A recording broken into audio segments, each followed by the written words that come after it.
are here to have a really beautiful conversation about the NDIS reform. I am joined by an amazing panel of incredible people that work across our sector, and I feel very privileged to be able to lead this conversation, facilitate it. I'm going to try and keep my mouth shut today, which will be interesting. Let's see if that actually translates. But before we get started, I thought we'd just jump in and sort of, just remind ourselves while we're all here. So before we jump into the reform, I think it's important reminder to just take us back and to just understand why we got here. I think a lot of our listeners sort of have heard the NDIS reform but don't quite understand the journey that's got us here today.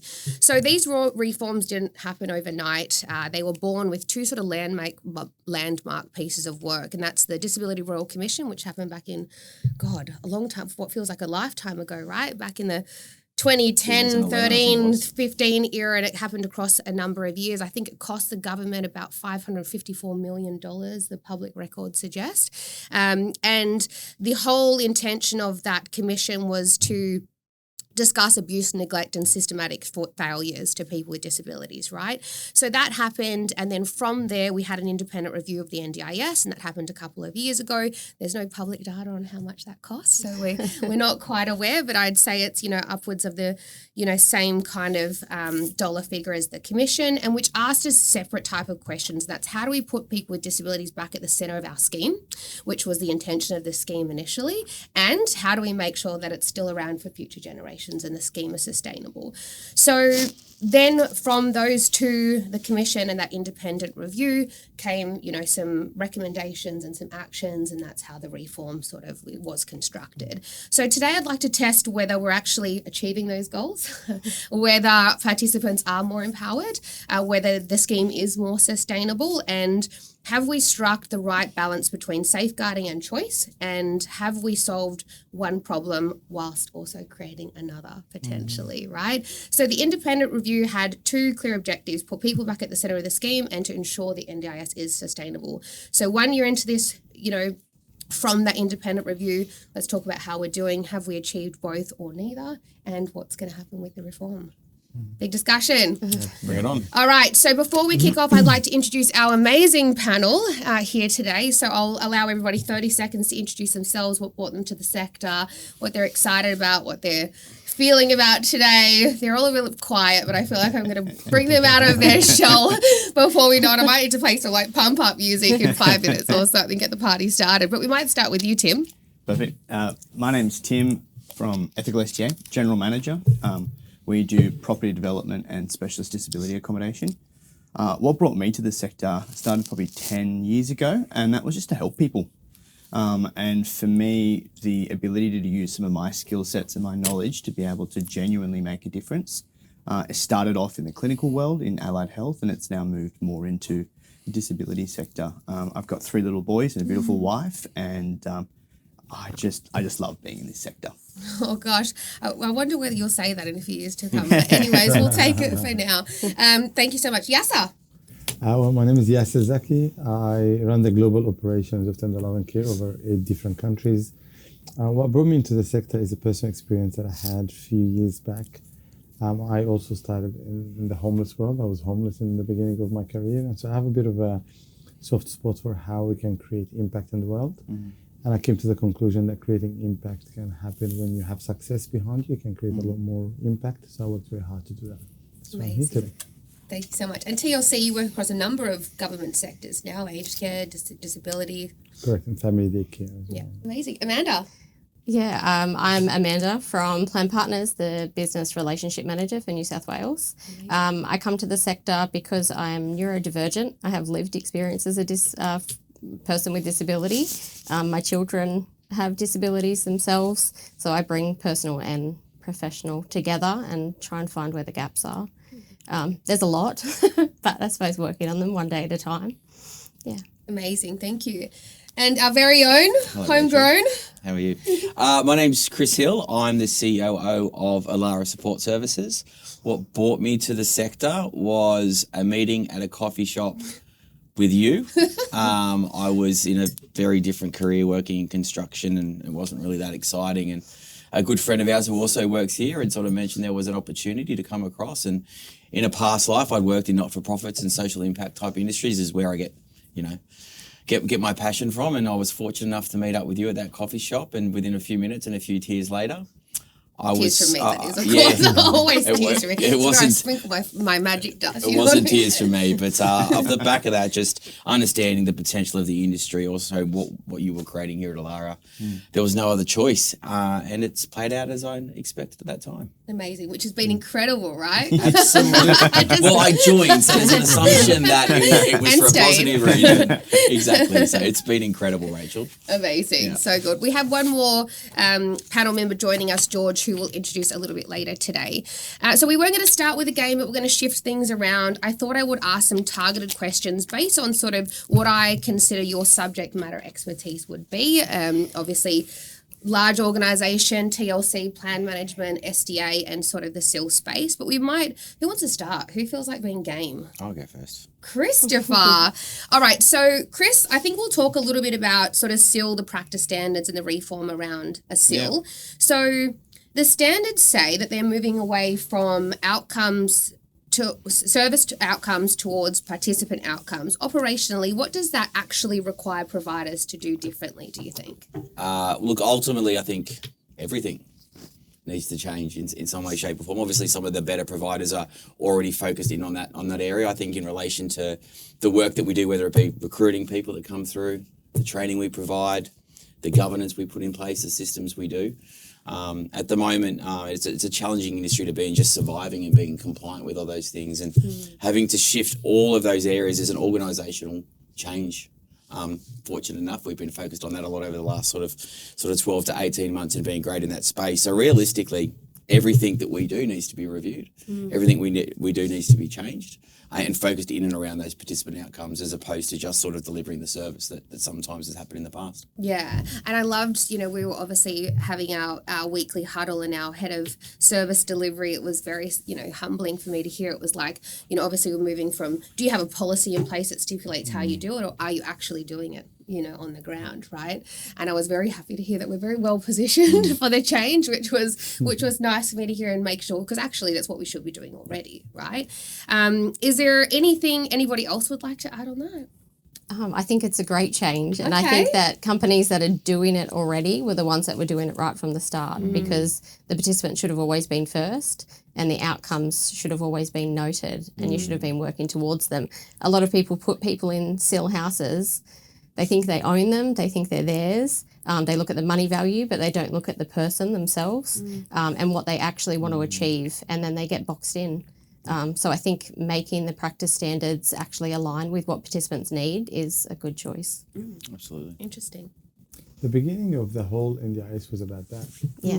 But the shift was not in the policy, I know they made it more specific now, and they changed what is expected to be done.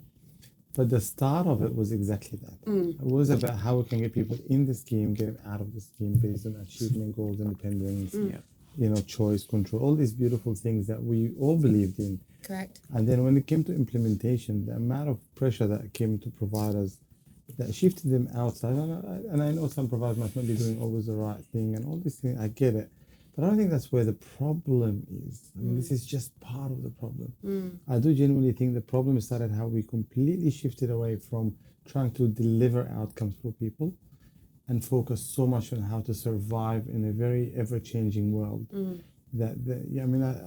Most of our meetings now is compliance meetings. Yeah. Most of our meetings now is getting back to the commission with an inquiry, or getting back to the NDIS with an inquiry, or going through reviews, even the reports for the clients now. How many allied health professionals work on therapy? You get 10, 15 hours of therapy, and it's 5 hours of those 40% of the hours are just for reports. There's no real outcomes actually coming out of it. That's a shift in the sector.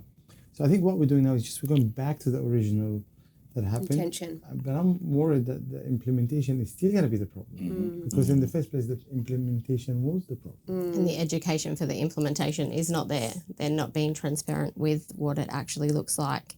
And the NDIS grew so much that the quality of staff that we have in the sector is not where it needs to be. And that's at no fault of their own. It was how fast the scheme actually grew that people didn't get the training that they needed. And we took so many people.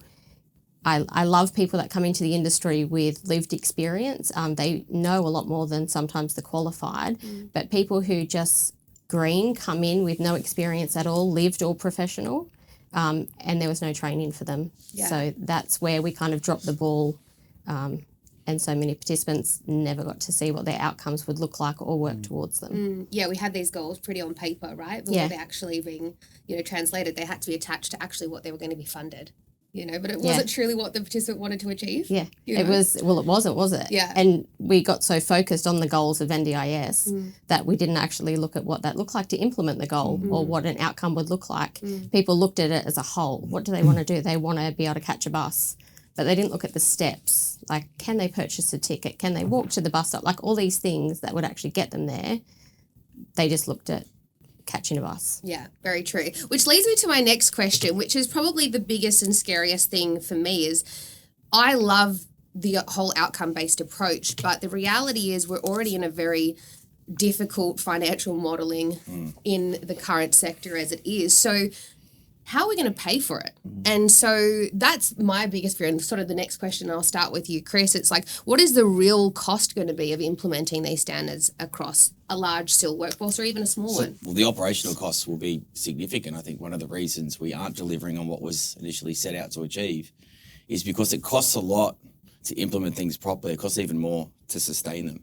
And ultimately, that's where it's dropped off over time, and we've just reverted back to doing the bare minimum from that side of things. So once again, all in on the practice standards in relation to the philosophy, but the execution needs to come with something else in and around that framework to support us to be able to invest in the areas we need to. We were discussing this morning, right, in and around how much I love the fact that, there'll be increased focus in on training competency and management oversight, etc.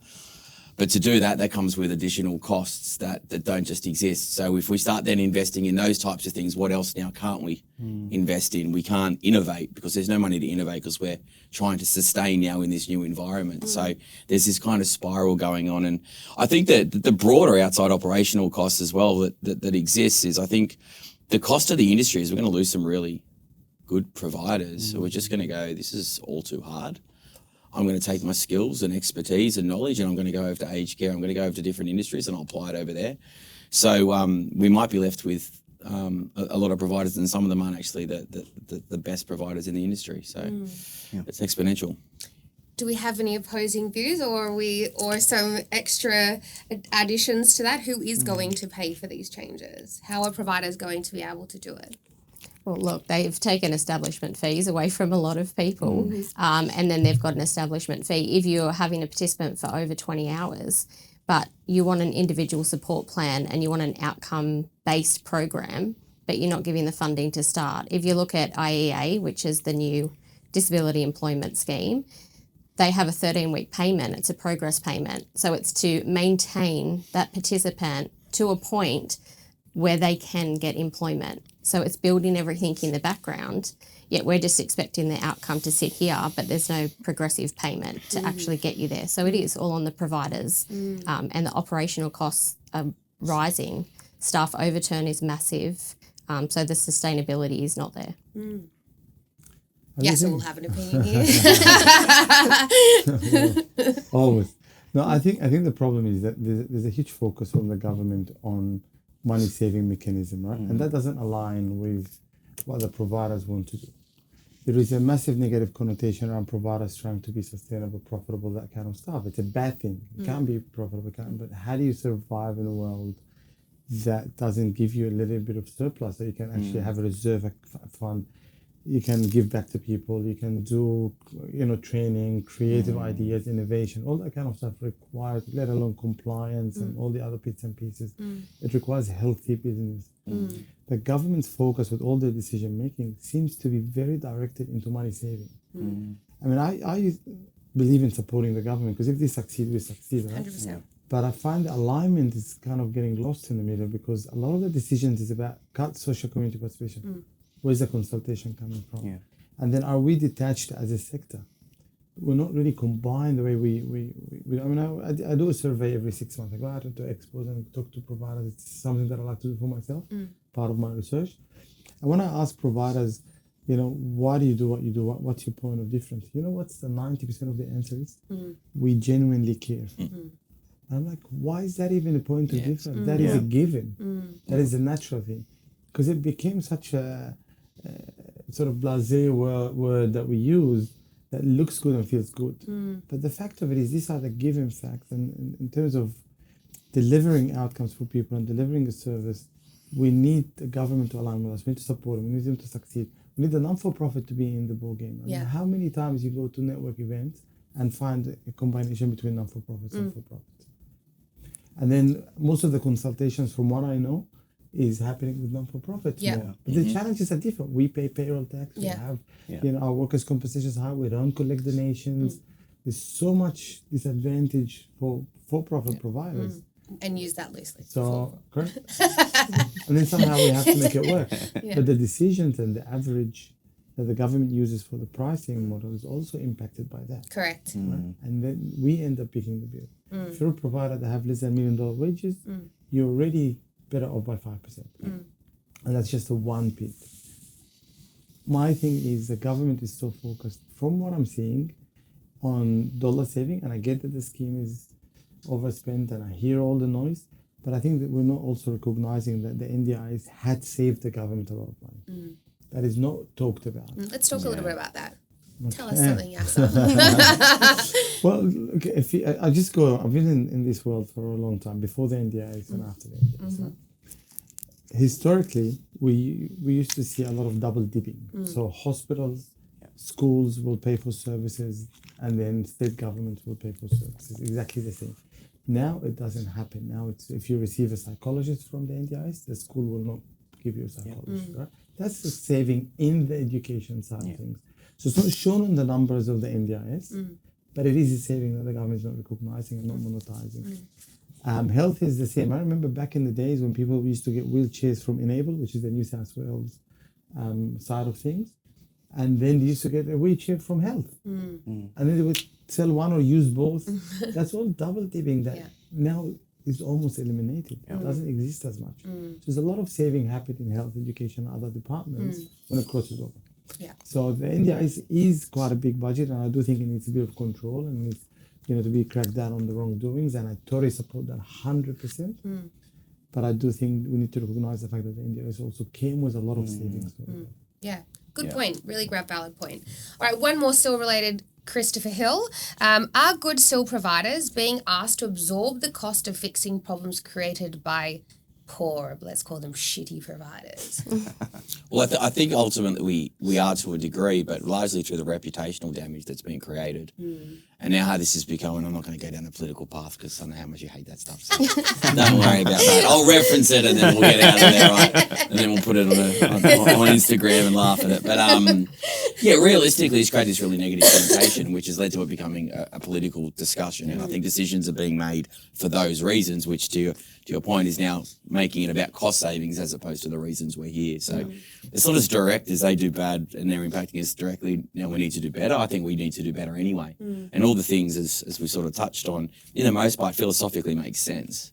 So that's not necessarily negative from that side of things, but I think some of the other decisions that are being made around this, the rush within which they're being made, and the lack of thought that sometimes are going into it for other reasons is actually having a downstream impact. And probably additional pressure on the government, right? Because there is this mainstream narrative that, everybody in the NDIS community is fraudulent, and doing the wrong thing, right?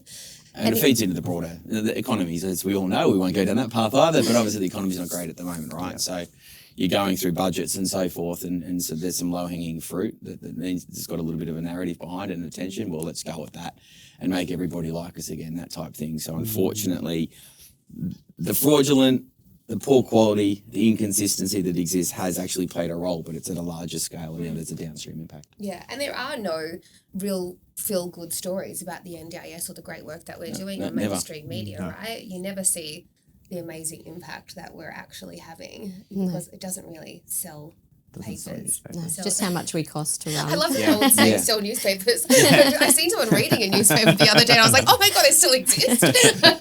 We don't get loud and proud about it either. I mean, we have to recognize the fact that as a sector, we also failed that side. Yeah.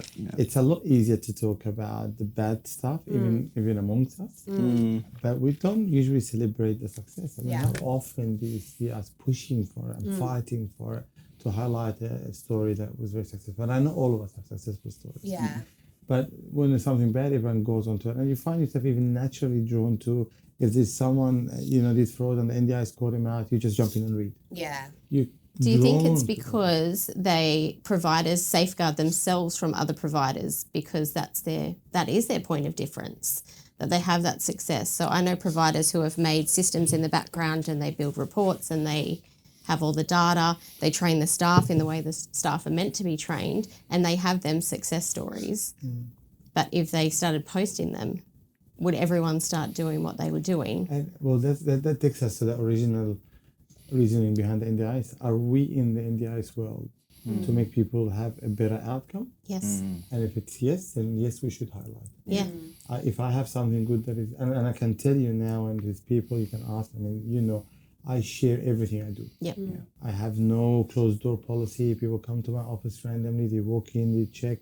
We chat sometimes behind the scenes, like, how can we do this better? If there's a challenge, or we go out, have coffee and have a chat. There's always an open arms to do goodness. Now, if you decide to close yourself in and do good on your own, I'd question, personally, to be honest, the intention behind it. Then it becomes, is it about actually helping someone to get better? Because I think, that's what we're missing is transparency. Yeah. That's the whole part of the system that we're actually missing. But I think we have so many providers in the sector that providers are safeguarding themselves. And I hope that it stops, and I hope that we're transparent because the participant comes first. But they are doing that. And then when you see guidelines that come out, where unregistered providers and unregistered plan managers can pay whatever amount they wish to for a service. Can plan managers be unregistered? Yes. Historically, right? I think there's some. They're getting red tape around them. So at the moment they need to be a bookkeeper or have a qualification to have a company. But there still is some unregistered plan managers. Yeah, right. And I also think that there's this kind of fear against providers about going against the grain. Everybody's we talk about the fraudulent and we're all about that, all right, but what about changing the narrative and being but look at all of this great stuff, right? But then somebody has to lead that because you're essentially going against the grain because everybody else is talking about this and getting bogged in the detail and wanting to fix it and all that kind of stuff. But how about we just start sharing the great stuff, the great work, the great outcomes, But that takes a movement, I think. It does. And I think we created one when we did International Day of People with Disability. We had so many providers come here and we just all brainstormed together and it was not a, one for one. Everyone just come in and gave what they thought. And then you did it with Strutability with Maria and Gigi. And everyone just celebrated. And you see the participant is at the centre, they're at the forefront. And all they want is to be an everyday individual. They don't want to be defined by what their impairment or disability is.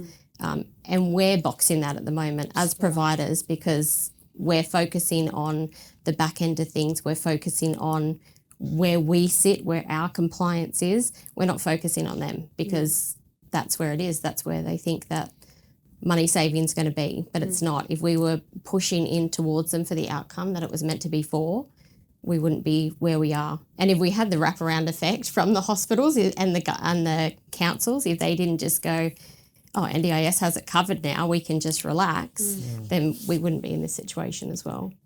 Yeah, spot on. Amanda, you're in flow, girl, right now, so I'm going to come to you for some questions. I need to breathe.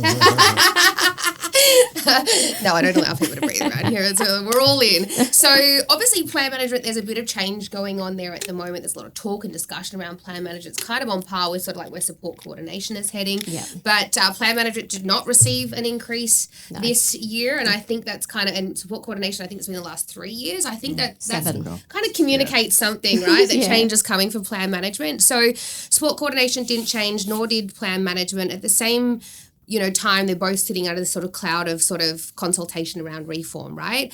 And there's talk about mandatory registration, conflicts of interest, blah, blah, blah, blah, blah. So what is the price guide telling the market, do you think, in your opinion? And is government saying that these roles are stable, unvalued, or ultimately about to be redesigned? Going undervalued and redesigned at the same time. They definitely don't see the value that's brought with plan management. They look at it as an admin I can't even role? speak. Yeah. This is where I needed to breathe. But it's not. It's so much more than that. The integrity checks that we have to do, the compliance in the background is massive. And if they empowered us to be what they wanted, we wouldn't be in this situation either. Mm-hmm. So if they were transparent, like the price guide, it drops, we get it at the same time. Mm-hmm. How are we meant to implement that?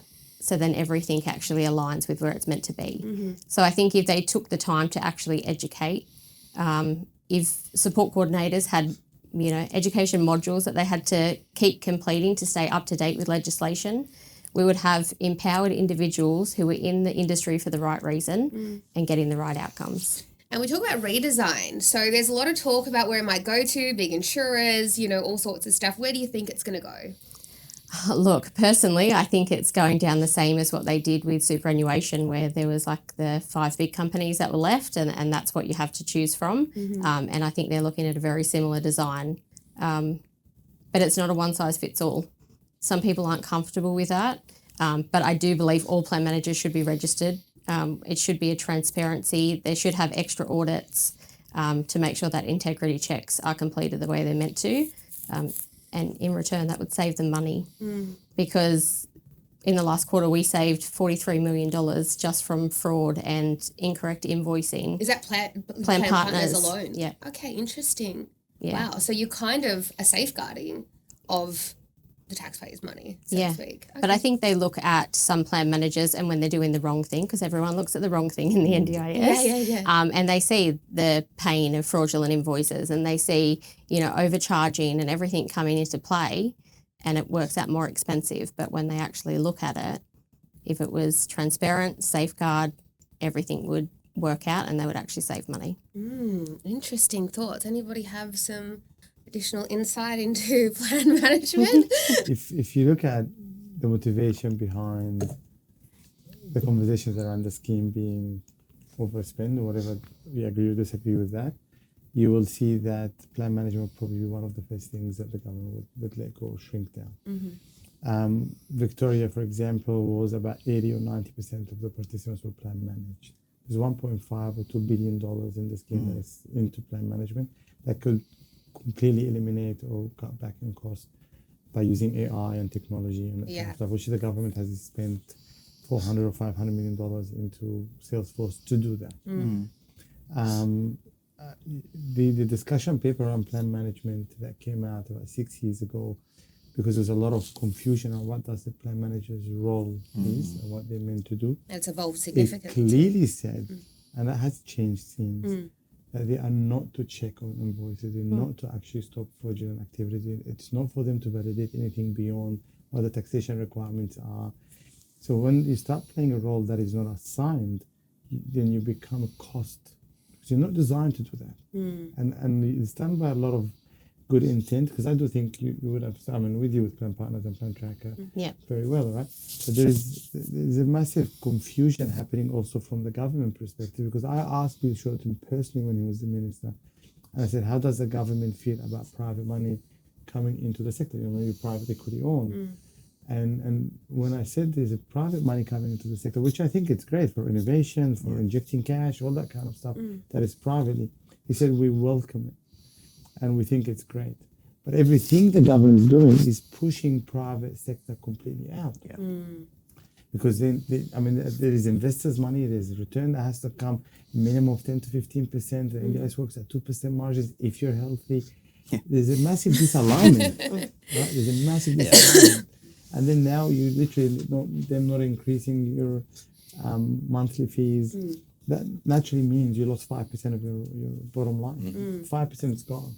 Yeah, when you see the what they've just put out to say what NDIS expect a plan manager is, it's to be compliant and it is to check invoices against participants' plan. Like the role actually increased and the price stayed the same. And all of that is actually disagreement with their original policy that hasn't changed from a legal perspective. So there's a massive confusion happening. Yeah, totally. It's now pushing all private money out, so there's no innovation, because all the investments that came into, when my plan manager got bought out by private money, and when NIB now jumped on it quite significantly, Yeah. and you guys had an investment coming into you, and NDSP did the same thing by joining with my plan manager. All these things was bringing so much innovation into systems, into people, training, all that kind of stuff. That now they're running away from. I just read the private sector report, and NDIS is the lowest on this purely because of the changes and the pressure on it, and no one is actually guaranteeing how they can project in the next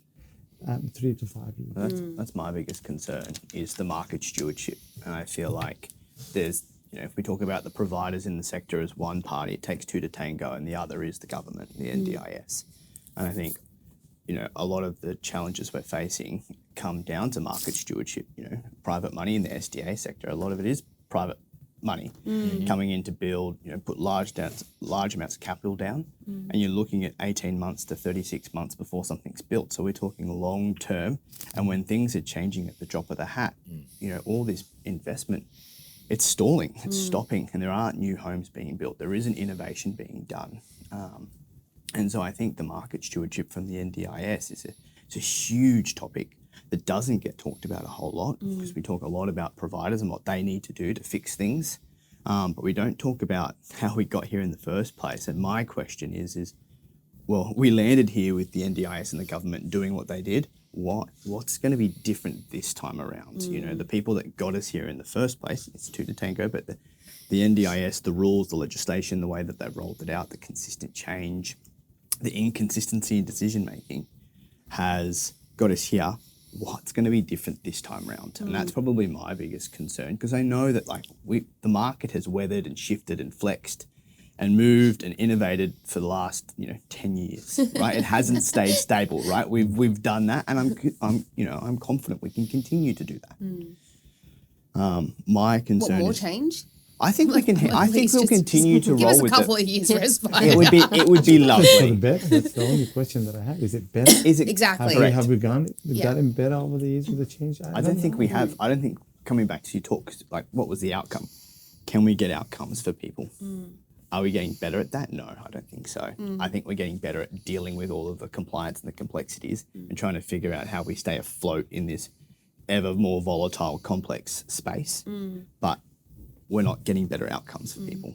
And ultimately, that's why we're here. Yeah, it's the foundation. The foundation is missing, which is NDIS. And they're looking at the funding because they want to cut funds, and people are complaining about how much money's being spent. Yeah. But if they looked at the foundation to start with, the reforms wouldn't actually be happening because they'd be implementing what they had in the first place. And if they implemented it even slowly along the way until now, instead of waiting until we got here and going, oh shit, hang on, we've spent way too much money, then we would be in such a different position. We're a reactive government. Yeah. Yes. And sorry, go ahead. No. I'm Please. just saying, I don't want to. I do feel for the government in a way, because if I am in their position, it's a tough call. Yeah. Right? It's not an easy call, because you do have a lot of people that need support. You don't have enough resources to cover And the pressure whole from basis, right? everywhere. And there's pressure everywhere, especially media and the greater community. So I get that part. I just don't think so far how we dealt with it is helping. Because if providers go down, like you mentioned earlier, which is happening, we've seen it. I just heard new one just come down, which has been around for a long time. Yeah. Good providers, I'm not talking, the bad ones need to go. I'm all for that. But they'll stay because they're making money, because they're not doing the bad No, thing. we're stuck with those. And the whole detachment happening. Even now they're talking about unregistered providers getting, paid a bit less than registered providers because of compliance. This is a disaster. Yeah. This is a problem. This is not a good thing. It sounds good for the providers that are working hard on compliance. But if I'm a participant, why would I even go to a registered provider if I can save money? Particularly if your fund's being cut. Yeah. Yeah. Right. The unintended consequence is I go, crap, I've got less funding in my plan. I don't want to miss out on my supports because I desperately need them. Well, do I go for a cheaper option that looks about the same? Or I go to and particularly when the difference is we both genuinely care, right? Well, of course I'm going to try and save money. Yeah, totally. And it's hard because the registered providers deserve the money for the compliance that they put in. But at the same time, it is. Yeah. It is value for money. Everyone's screaming at the moment, value for money. So if they see $73 to $70, they go on the 70. Yeah. And I get it. I understand. Yeah. Yeah. Because also sometimes, so the NDIS principle is let's get people achieving goals, creating independence if they can be independent completely, like 100%, and get out of the scheme. Right? That's a success story. Yeah. Right? I don't know how many have you seen? There's a few, but not enough. But isn't also the whole intention is that your disability is supposed to be permanent and lifelong? So Yeah, how are you it's exiting the sort scheme? of an oxymoron, isn't it? You see it more in children. Like we used to see it a lot in the allied health sector, where you get a 5-year-old, a Like an early 6-year-old, a intervention, 7-year-old. they get that up. Early, it works brilliantly. The early intervention comes in, they do wonderful work, and then 2 years later they're off the scheme. They're doing really well. Parents have been equipped, schools have been equipped. Team around them has been equipped, and they're off the scheme. But that's few and far between. Yeah. I mean, we've had a number of participants that we've supported, like post-acquisition of a disability such as a stroke, and we've been able to rehabilitate them back into living in the community with reduced NDIS supports. That is a great outcome for that individual, right? That is a great life for them. But, that is the minority, not the majority, right? And we talked a little bit about investment. I know SDA and private equity and all of the things that's happening in our sector and a lot of noise. With the volatility, are we seeing people run? Are we seeing people come and be like, no, now's the time, I'm going to, it's like, or is it just dependent on the risk tolerance of said investor? What are we seeing? I would say this year run. There's so many providers that are leaving, and it's definitely not a good thing. It's the wrong providers that are leaving the sector. As you said, the ones that are staying are the ones that are making money, and they're making money because they get a participant's plan and they think that plan belongs to them. The ones that are doing it for the right reasons, who are looking for the outcomes, who are making sure they are safeguarding. Skipping corners. Yeah, they're the ones Cutting that are corners. leaving. Yeah. No one skips a corner. Good. You could. If you wanted to. What is everyone else saying? I think the additional overlay to that, it's not just investors, right? It's just, once again, to talk about our situation, right, with Alara, there's a lot of procrastination that is going on at the moment. You want to grow, you want to make a massive impact with so much volatility going on. Every decision is so hard to make at the moment. So you almost get caught up doing nothing or doing a lot less and sort of growing very slowly from that side of things. So I think looking at how you can diversify or whatever. Yeah, exactly. Now, and look, obviously as part of this, there's potential opportunities down the line, depending if people do leave the industry. Maybe there's growth, there's opportunities, there's potential commissioning, which could be a really bad thing or a really good thing, depending upon what side you land on, etc. So there's potential opportunity, but at the moment, you're just kind of stuck a little bit in procrastination phase. So it's similar to investors. Nobody really knows what to do as the next step. Yeah. As part of the SIL Practice Standards, we've seen, a very, focus on separating tenancy and, accommodation to supports. And so we'll start with you, Tim, given that you are mostly in the housing sector. So obviously there's growing pressure to separate those two things, housing and supports. What does now good collaboration look like between SDA and SIL providers now look? Considering there's conflict of interest, leaving the participant caught between two organisations, all that type of stuff. Let's talk through that. Yeah, look, I think it's a good thing. I think seeing a separation of supports and accommodation but anyway. is good. Look, I can only speak from the SDA space. The reality is SDA accounts for 4 to 5% of the participants on the scheme, and then you have a really large proportion of individuals that do need a SIL home because they can't, or they don't have access to a private rental, they don't own their own home, they don't have that success, they don't want to live with mum and dad anymore, etc., etc. So there's a really large proportion there where you actually probably can't separate, the support provider and the home, because it's the support provider that's providing the home, because there isn't an alternative option. In the SDA space, there is that alternate option where you have the SDA provider can look after the bricks and mortar, and then the SIL provider can come in. So it's a bit of a different situation compared to SIL. Does that make sense? Let's use the 10+1 model, for example, right? Will that exist in 2 years' time? Goodness. I don't know, to be honest. I think there's two things that are tricky there. You guys can talk to the SIL component and the financial feasibility of that. But from a building perspective, that 10+1, we're not seeing a whole lot of people get approved for apartment living, right? So you don't see a 10+1 in a house makeup. Typically it's in apartments, whether 1 bedroom, 2 bedroom, 3 bedroom. But you're not seeing people funded to live on their own. Typically, they're being funded to live in 1 to 3, which means that either the SDA provider has to take a haircut, and take somebody with a lower amount of SDA, and there's people out there that are doing that, which is great. Does make sustainability difficult, But then the tricky part is how do you provide the supports if they're not being provided? So I don't know how much longer that 10-to-1 model will stay feasible. Yeah. It won't. Yeah. Yeah, it'll be. No, it's it'll be already interesting. organically going there, irrespective of this. I think why it's the tenancy thing's less of an impact on SDAs. We're already organically been going down that path where it's already separated, right? Because there's two partners involved. Where it's going to become really challenging is going to be inside a SIL home, right? And potentially having multiple providers working out of a SIL home. I don't think that will work. Do I think 10+1 will exist in the future? No, it already is, to be honest, dying in that format. We have to be a lot more creative now around how we sort of manage our services, which is doing okay. But from a group home perspective, the reality is we're going to have to separate tenancy, and there is risk attached to that. Do I think that will happen regularly? No, but if it does, we need to have our operational processes and everything in place, which is going to be a real challenge and something we have to work through as a business. So Yeah, the thing I really struggle with, let's refer to a group home for a minute. It's like, okay, you've got 4 residents living in a shared space, and you've got, a SIL provider that's obviously taken on all the risk and liability attached to the house and the cost, etc. Right? So that's one part. But then you've got one resident who's been determined they need 24-hour support that decides, I don't want to use Alara anymore. I want TLC to come in and provide my services for SIL, right? How is a TLC going to come in and provide 24-hour support servicing just one client? And essentially with their funding. It's in reality that really can't happen, right? There'll be a couple of scenarios, and I know we're workshopping this as a team, but do we have to pass on traditional residential rates to our participants, whom most are on the disability support pension and likely cannot afford it? Or will we have to charge a fee to an incoming service provider for them to operate out of our dwelling, right? That could be a couple of scenarios. But another thing is what I can't wrap my head around, and Chris said this to me the other day, and I was like, oh, that's actually really quite smart. It would be Best time ever. Best time for everything, right?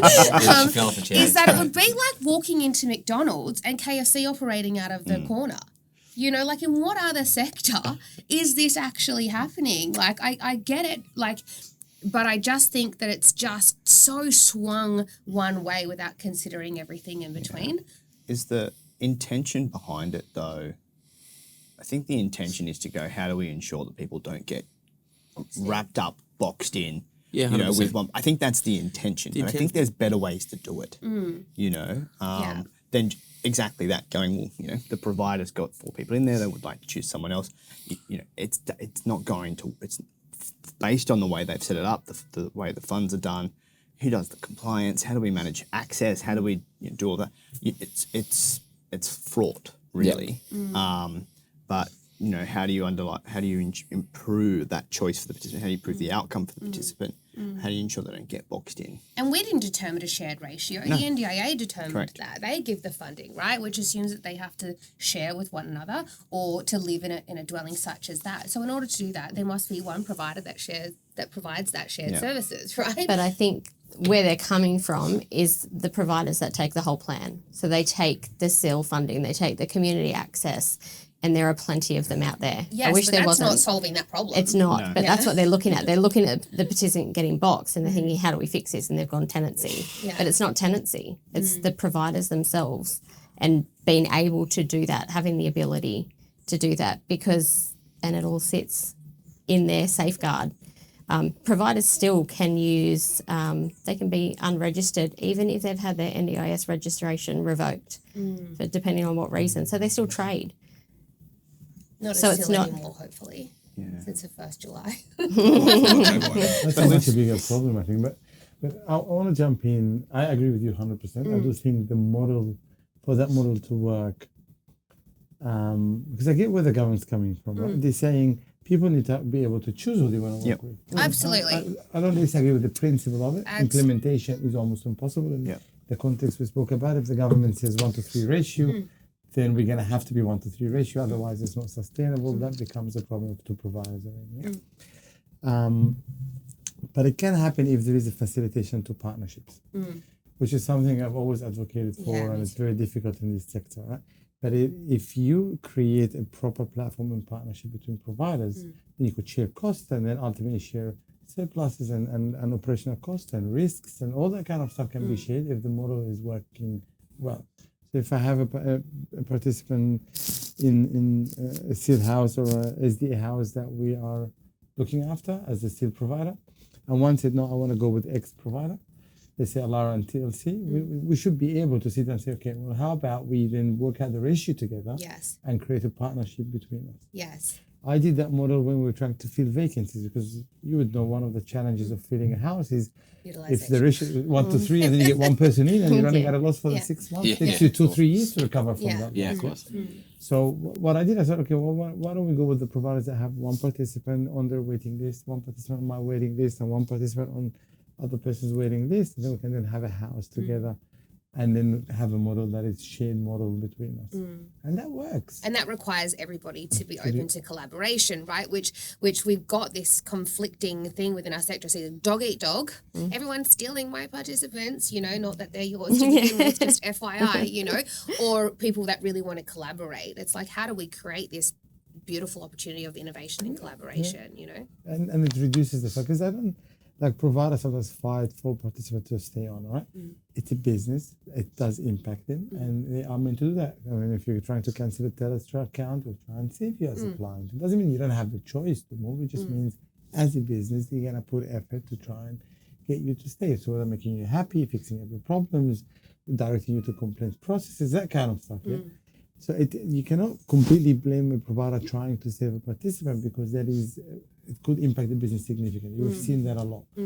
However, if we can create a partnership platform, then that eliminates the worry about these things, and then you could actually work towards the client goal. And if you're not happy with X provider, then you can have Y provider coming in, and we'll make sure that we look at what they're doing better. Yeah. And maybe we can endorse it and work on it together. Love that. And it's really about finding values-aligned partners in that instance, right? Because you've got this, this beautiful opportunity to collaborate and work together for a shared outcome for shared residents. And then it's like, if one is not values-aligned and then obviously is quote-unquote poaching clients, if use of a better word or whatever, and then it kind of can create a bit of toxicity, and then we've got another, problem back in our sector, And the right? government would say the participant has a choice to pick whichever provider, but everything they're introducing takes away that choice. Yeah. Yeah, and that's a major problem, because they are taking away the choice by a lot of the way they're enforcing things into the scheme. I think a lot of the time, though, having that choice to have multiple providers, it's the staff. It's like if you're in a room with someone and you don't like their personality, or you don't click, or they're not someone that you would want to live with. You've got really unique preferences on who you like to provide your services and support. But then you're stuck with that staff member because they're rostered on. Whereas if you had the partnership, you'd be like, fine, we've got all these people that we partner with. Like, you can meet the staff personalities. Like, that is so massive in this industry. I always hear all the time, allied health, get nothing. Like, blanked, and then someone else comes in and they're just open arms. And it's all about the personality. It's how they adapt. It's how they present themselves, whether they're open or closed, or whether the participant actually feels comfortable. And who doesn't want to feel comfortable in their own house? Absolutely. Yeah.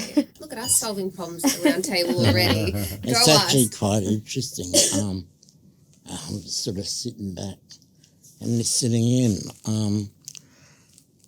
It's, for me, it's like, we're looking at about participants and the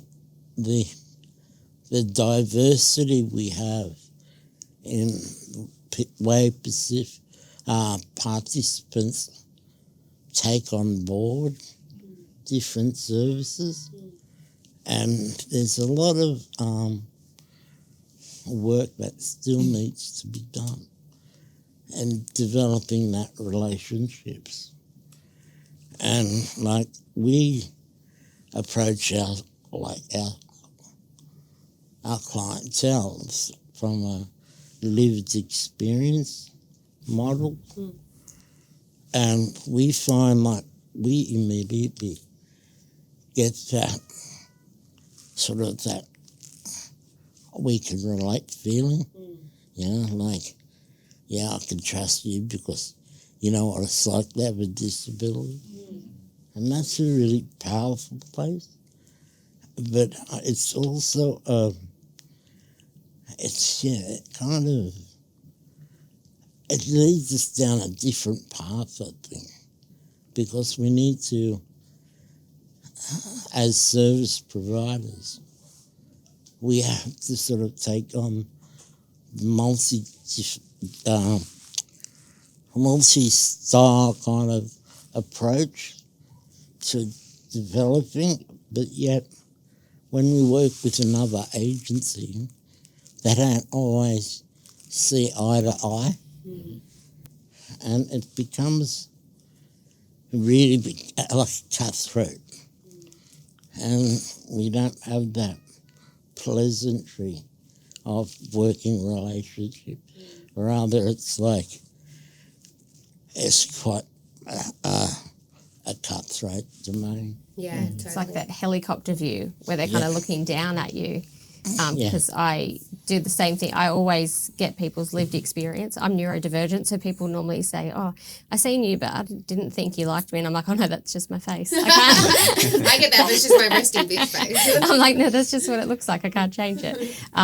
And the same, if I see people, I'm a type 1 diabetic, and if I see their little sensors on their arm, I get so excited. Like, oh my God, someone who knows what I live every day. Yeah. And it's just that normality, feeling like, oh my God, someone knows what I'm actually going through. Yeah. And they're not going to judge me for it. You can sit there and say, oh, yeah, no, I had a real shit day today. And they'll be like, oh, that's fine. They won't look at you and go, oh, did you? That's really sad. Like, and you're like, no, it's not sad. It's just my life. Yeah. It's how I live. Yeah. And I've adjusted to it. But you look at it in that, like, demeaning stance. Yeah, totally. This is kind of not reform related, but we're back at SDA with you, Tim. Good or bad, I don't know. But construction, land, finance, compliance costs, the increasing significantly, obviously. But SDA pricing don't always keep pace. And I know particularly when, we've been specifically we work with a bunch of sort of developers, investors, SDA providers that are building, and the consensus from what I understand is that they can't make the financial modelling stack sort of north of the bridge, if we're referring to sort of, Sydney, New South Wales. And I've been, the community, the NDIA community and the participants have been screaming for robust level stock, for example. And I can't see, from my conversations, where everybody can make that stack and then we're not getting any stock in the robust level SDA. So is building going to be still commercially viable? How are we going to, what's translating in the SDA space? Can we still continue to build stock? Is price inflating as it needs to be? Is there certain categories that aren't? Because it seems to be a bunch of apartments still coming up. How long have you got? Yeah. Look, I think typically speaking, the SDA payments that are there, like the funds, the amounts, overall, I think they're relatively generous.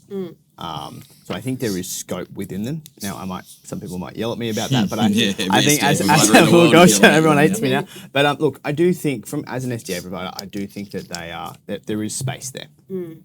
I think the difficulty comes is when we go back to looking at the participant and what the outcome is that they need. And so when we start taking in what does the participant need, because if you just build a house in a new development, 40 minutes out of town, and you whack a 3-bedroom house on it, the numbers are going to stack up most of the time. But the problem is that the people don't want to live there. And I think the difficulty to this question comes when we look at what the person needs. Where do they want to live and what services that they want to have around them? What's accessible? And where is their community based? That's when things start to get tricky. Because if you're building in Sydney, okay, it's really, really expensive, okay? Now, there are multipliers and stuff like that can be applied to your standard rates, which are designed to help that. But that comes back to the consistency of decision-making and market stewardship from the NDIA's perspective. And that's something that I think we are missing, is that there isn't a whole lot of, A plus B equals C, which makes it really difficult to make investment decisions to go, no, you know what, we will take the risk, we will build something, is closer to Sydney. We'll take the risk of how much it's going to cost, knowing that there is a multiplier impact. So by that I mean they might have a fixed rate of, say, $60,000 a year if it's in let's call it Campbelltown. But if you're in Mossman, they add a multiplier of 1.8. So that 60 becomes more, right? And the idea is to try and find a balance there around, it's obviously a lot more expensive. But what you then need to rely on is the NDIA to actually apply that multiplier. And that's, I think, where the biggest risk is coming in at the moment. And that multiplier does not cut it to live in Mossman 1.8%, I'm sorry. No, it's 1.8 times. Okay, 1.8 times. So almost double. So it's not nothing. but it's the inconsistency that we're seeing in the decision-making processes that make it so difficult. In the robust space, again, a lot of it will come down to what does the participant actually need? We can see models stack up when you put 4, 5, 6, one-bedroom villas all on one big block, because then you have six... that are 20 square meters. Correct, right? So you have 6 or 7 people who need robust, right? And they, the funding's there, and it all, the model stacks up financially. But who wants to live in a little villa, right? Yeah. Some people might, right? And if that's what they like, Well, it's actually great. probably in a traditional sense for somebody with robust related, behaviours of concern to live in a small villa with like 2 egress points, because you see a lot of bad stock being built, right? So they might be being built, but they're not safe to live in.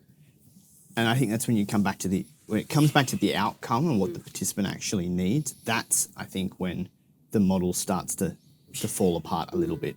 Because if you're looking like, we're talking to people at the moment who go, well, I want my son, my brother, my sister, my partner, I want them to be able to mobilise, I want them to be able to move, I want them to be able to get out into the community. But if they're stuck in a little space, they've got behaviours there, they need that, there's nowhere with space. So I think the design element there becomes quite tricky, and the maintenance, with the robust. So you have to build above the standards, because the standards are the minimum. And what that means is who if a window is going to get smashed, which happens, or a door gets smashed, we don't want them to look like a jail. We want them to look like a home. Okay, who wears that cost? If it's it's expensive glass, it's extra thick. So if that gets smashed 10 times in a year, that there's all of your operating profit gone. That's where your revenue's gone, and it takes, as I mentioned before, it takes time to recoup from that. So it's complicated, it's nuanced. My biggest part with the SDA space is just, I keep going back to it, market stewardship and consistency from the NDIA. That's the biggest thing that is tricky for us. That was my question, was where does the liability sit? Because I spoke with people who invest and they do purpose-built for a participant. Yeah. But what if that participant moves in 6 months' time? Who's going to live in that house? Is that purpose-built for other people as well? Or is that investor just now got to redesign that whole property? Look, typically, if you're going to purpose build it for one person, right, you got to take that risk. That's yours, right? I don't know if it's a great idea to go, I'm going to purpose build it for this person, and then I'm going to give them all that, like, you have to stay here forever. If you move out, then you've got to, pay this much money. Like, that's completely away from the purpose of the scheme. So I'd be very careful in ever trying to hold a participant accountable to that. I don't think that's the right approach.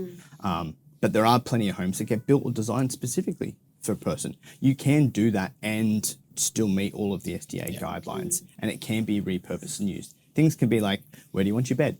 Where do you want your TV to be? What colour? Do you want an ensuite? Do you not want an ensuite? Do you want a ceiling hoist? Do you not? Those things are things that can be modified to the structure, which can be used for other participants in the future, or can be taken out, changed, shifted at a reasonable cost, typically to the SDA provider or the investor, depending on who that person is. Sometimes the SIL providers do it too. Depends. A lot of it comes down to the conversations that you're having with your partners. It's really not clear. There is nothing that stipulates who's responsible in the event of property damage, even if we're referring to that. Is it the participant? Is it the SIL? Is it the SDA provider? It is unclear. So it's really it's an interesting discussion to have with all parties. What's fair wear and tear, what's not. Exactly. So it would be nice to see some rules around that, right? Or particularly in the robust category is a buffer of SDA funding that could be allocated towards, any property related damage. That would be a nice change. But anyway, we're not quite there yet. Georgie, you're up.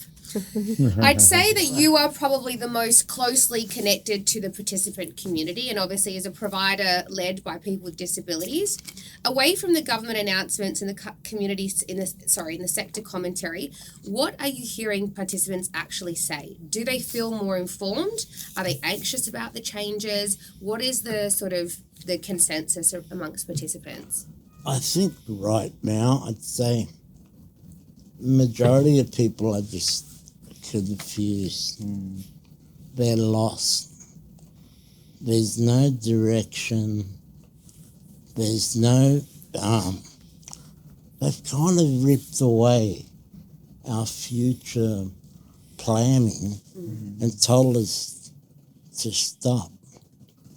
I mean, this has been a part of the disability sector for years, where governments give you 1 week and they rip it out right from under you the week after. And I feel like the majority of the community, the people, like the hundreds of people I speak to over the week, I would say to you, the majority of them are just confused. A lot of fear. A lot of, I'm not surely not going to do this. So it puts a lot of, makes people's lives, and they're wanting to plan a future. You know, the hardest thing I find is that why shouldn't a person with a disability plan a career or plan a future? Why do we need to hold people back? And that's what seems to happen with these current changes. So I really don't give in to this argument too easily that there needs to be a cut. We're overspending. Particular, that no one has actually explained at the fact that one NDIS dollar generates $2 something per person. That's a profit for the country. So I think some people have really got to think a bit deeper to understand that there is a future with the NDIS for its participants, and it means that people are getting a more level playing field, not so pulled back, and people are able to participate and really, what's the word?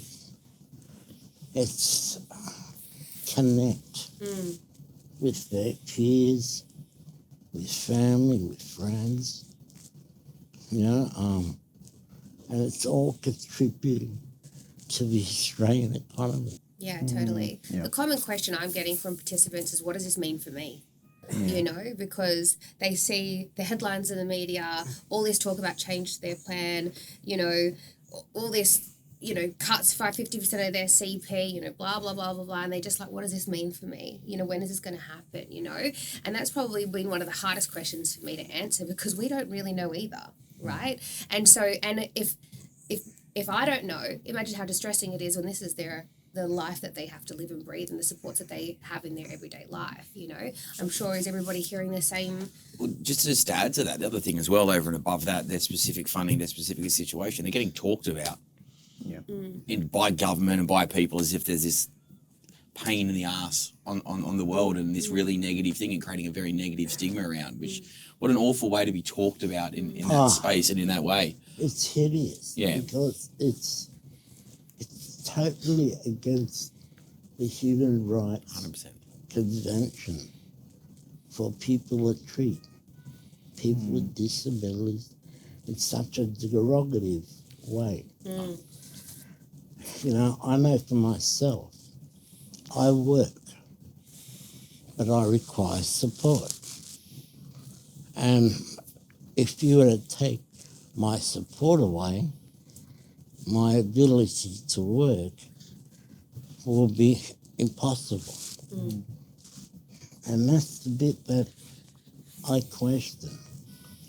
So when they talk about our CP funding, our employment funding, our supports, it gives us a bit of a level playing ground when they give it, but then you get these people in the government who have no clue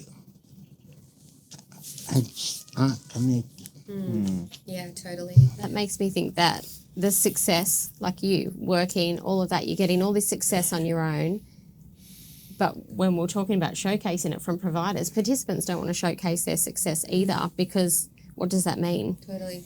Reduce funding. That's what they're looking at. Oh, I'm going to lose my funding. If I've successfully done that, my funding's going to disappear. Yeah. Whereas it shouldn't be that. It should be like, great, you've made that outcome. Okay, what's our next one? Yeah. Like, instead they're putting 10 different goals and we want to achieve them all this year because we want to make sure that we're going to keep that funding. Yeah. But people won't write to the success because then it looks like there's no deterioration, that they're actually getting the outcomes. Yeah. So then the funding decreases. Well, the principles of the NDIS, when it first came about, I'll talk about 2012 before it even got implemented in 2016, right? Was that every time you achieve a milestone, you used to have something called task analysis, and you would break it down into small little milestones. And every time someone achieved a milestone, the funding increases. That was the principle of the NDIS, is the more you achieve, the more you get. Because if you're already on the pathway to achieve something, we're going to give you more, we're going to help you more so we can get you there, so then you'll exit the scheme and be as independent as well, or use them at the time that you can live with a level of independence. That changed significantly because when it came to implementation, we started seeing that planners and LACs having so much input into how the plan was actually built. And it was built based on, if people just say, and I remember people used to be told, say that you need more support than you do because you're going to get more funding. Yeah. And if you don't spend the funding, we penalize you. The government could have saved so much money on the unspent funding if they just give people the funding back again. Yeah. But the fact of it is, the amount of times back in the days that people would come in and say, you know what, I've got $50,000 I have spent, just increase service so I can spend it before I lose. And the fact of it is, when people didn't spend it, they actually did lose it. So it was like, well, how do you blame a participant trying to maintain the funding and then to fight for a review? It's a nightmare. Yeah. So we shifted, we changed. The principles of how it all came about were intended for the right pathway. And then we shifted away from that pathway, from a change of government that impacted it, to change of management, to change of implementation, policy, all that kind of stuff. Yeah. And now you talk to people, and a lot of people entered the NDIS after those days, which is nothing wrong with that. I got no issues with that, but they don't know the history. And not a lot of people put the time and effort to learn about the history. So it became the natural. We normalized the wrong. And we forgot about the principles, how it all started and why it all started. Yeah. Because the new entries to the scheme, they don't even know that this existed at some point. Yeah. But I can tell you now, funding was connected to achievement. Yes. It was more funding when you achieve more. It's similar to what it is in disability employment. Like, you've got your outcomes-based DMI, claims, but then the participants don't have to go off the scheme. They can stay on in ongoing support for as long as they need it. So it's not like their impairments have changed or they're different. They've learnt what they've learnt, and that's where they are, and they still need a little bit of support along the way, and that's okay. Yeah. Like, you don't have to be completely independent. It's Yeah. wherever your impairment can build to, and people aren't looking at that. They're looking at the impairment disappearing like that would just be a magic trick. Yeah, Like, yeah. If only, right? Yeah. I just remember, like, I go back a long way, back to Golf Whitlam, when he first came up with the concept of the NDIS. And I remember being a young man, a young boy, and being in a chair. And it gave us a bit of hope that we could look forward to a brighter future. I mean, I go back to the days when they locked us in wards and all you heard all night were kids crying. You know, so I know these feelings. I've been there. Totally. And I look at where we are today. It seems as like we started to accelerate in the early thousands, like around about 2012 or 2007, when I first was asked to sit on an advisory board for the NDIS. And the most important issues were the need for social acceptance, for people to be able to be seen as a person, not as a disability. And yeah, I feel like we've just gone back Yes. 15 years. Yeah. And that we've actually now focused on the disability rather than the person behind it. Yeah, It's totally. becoming block funding again. I mean, Oh. plans are 5 years. Literally, it's the only thing I talked about. It's like it's just a modified version of block funding. Block fund. Yeah, It's exactly, returning 100%. back. Okay, so I think we all agree that the providers are just going to have to figure it out, right? That's what we've had to do for the last little while, and I think that's going to continue. So I want to go to you, Yasser. What does innovation actually now look like within this environment? Is it better technology? Is it redesigned rosters? Is it shared services? Is it different housing models? Is it workforce reform? Or is it simply just becoming leaner as a business? Look, becoming lean as a business is key. Right? Let's face it. We know the margins, and if you do the math and this, I mean, people look at support workers, how they get paid, and they say, oh well, you get paid $70, $73 an hour. You're paying $35, $36 an hour. You're making $30 an hour. You're laughing, right? Yeah. But when you do the math, you're not making $30 an hour. You're actually lucky if you're making $2, $3 an hour. Yeah. And it takes one claim or one workers' compensation case that increases your premium, and you're done. Right? So you're gonna have to run lean. The innovation, in my opinion, is not just about. I mean, people talk about AI technology. I don't actually particularly think this is the answer fully. I do think just reviewing your internal protocols and processes, and applying the Rockefeller methods of management, which is basically empowering on the ground a little bit more, give them power and education and training to be able to make some level of decisions that can reduce middle management a little bit for you. And then your hierarchy changes a little bit. And that means you reduce a lot on the overhead, which is the killer in this sector. Yeah. Overhead management is the one big killer. If you can manage that right and run a bit leaner, then your margins might be just enough to get you, through. Now, the other thing is, if you want to get innovative into surviving this world, you need to look at creating corporate service management alongside other providers. So that reduces significantly your overhead, right? And the simple thing is, I'm telling you, I don't know your numbers as a business, and you don't know mine in particular as a business, but we're both very transparent people, right? So if we plug Alara and TLC on a corporate service level, and on the ground everyone does what they like to do and believe in what, the innovation they do on the ground, that naturally reduces your overhead significantly. Because you don't need double finance, you don't need double systems, you don't need double compliance, right? You might need to add one person to care for that. So if you multiply that by multiple providers, that's when you can survive this quite comfortably. Yeah. Okay, because we have environmental threats to the business, which is the things that we don't have control over. Right? Government changes, policy. I mean, we might get the Liberals at some point or others at some point. All of that will impact the changes. That's all environmental we have no control over. Payroll tax you have no control over. The government will puts out. Take that dirty word off the table. Workers come back. I met a provider. Called me, like, yes, I would like to have a coffee with you. No problem, let's have coffee. How you doing? We're going really well. We're growing. Blah, blah. I said, oh, that's amazing. It's good to hear. I like hearing that stuff. But we haven't made surplus since we started 6 years ago. So they're running at like $30-40 million business. Looks great. You look at social media, they're winning. They've never turned it around. They raised capital to survive. So now they're in debt. How is that going to be sustainable? Now, think about all these big providers when they collapsed. Centre Care collapsed. A Ford now shrunk right down. Yeah. A room I think Necto, declared 3,000 employees. crazy, right? Yeah. Who's going to pick the bill? Who's going to support the clients appropriately? And if you try even to say, okay, we can do it, let's look after the people, let's help them out, let's do all these things, are you actually resourced enough to do that? Yeah.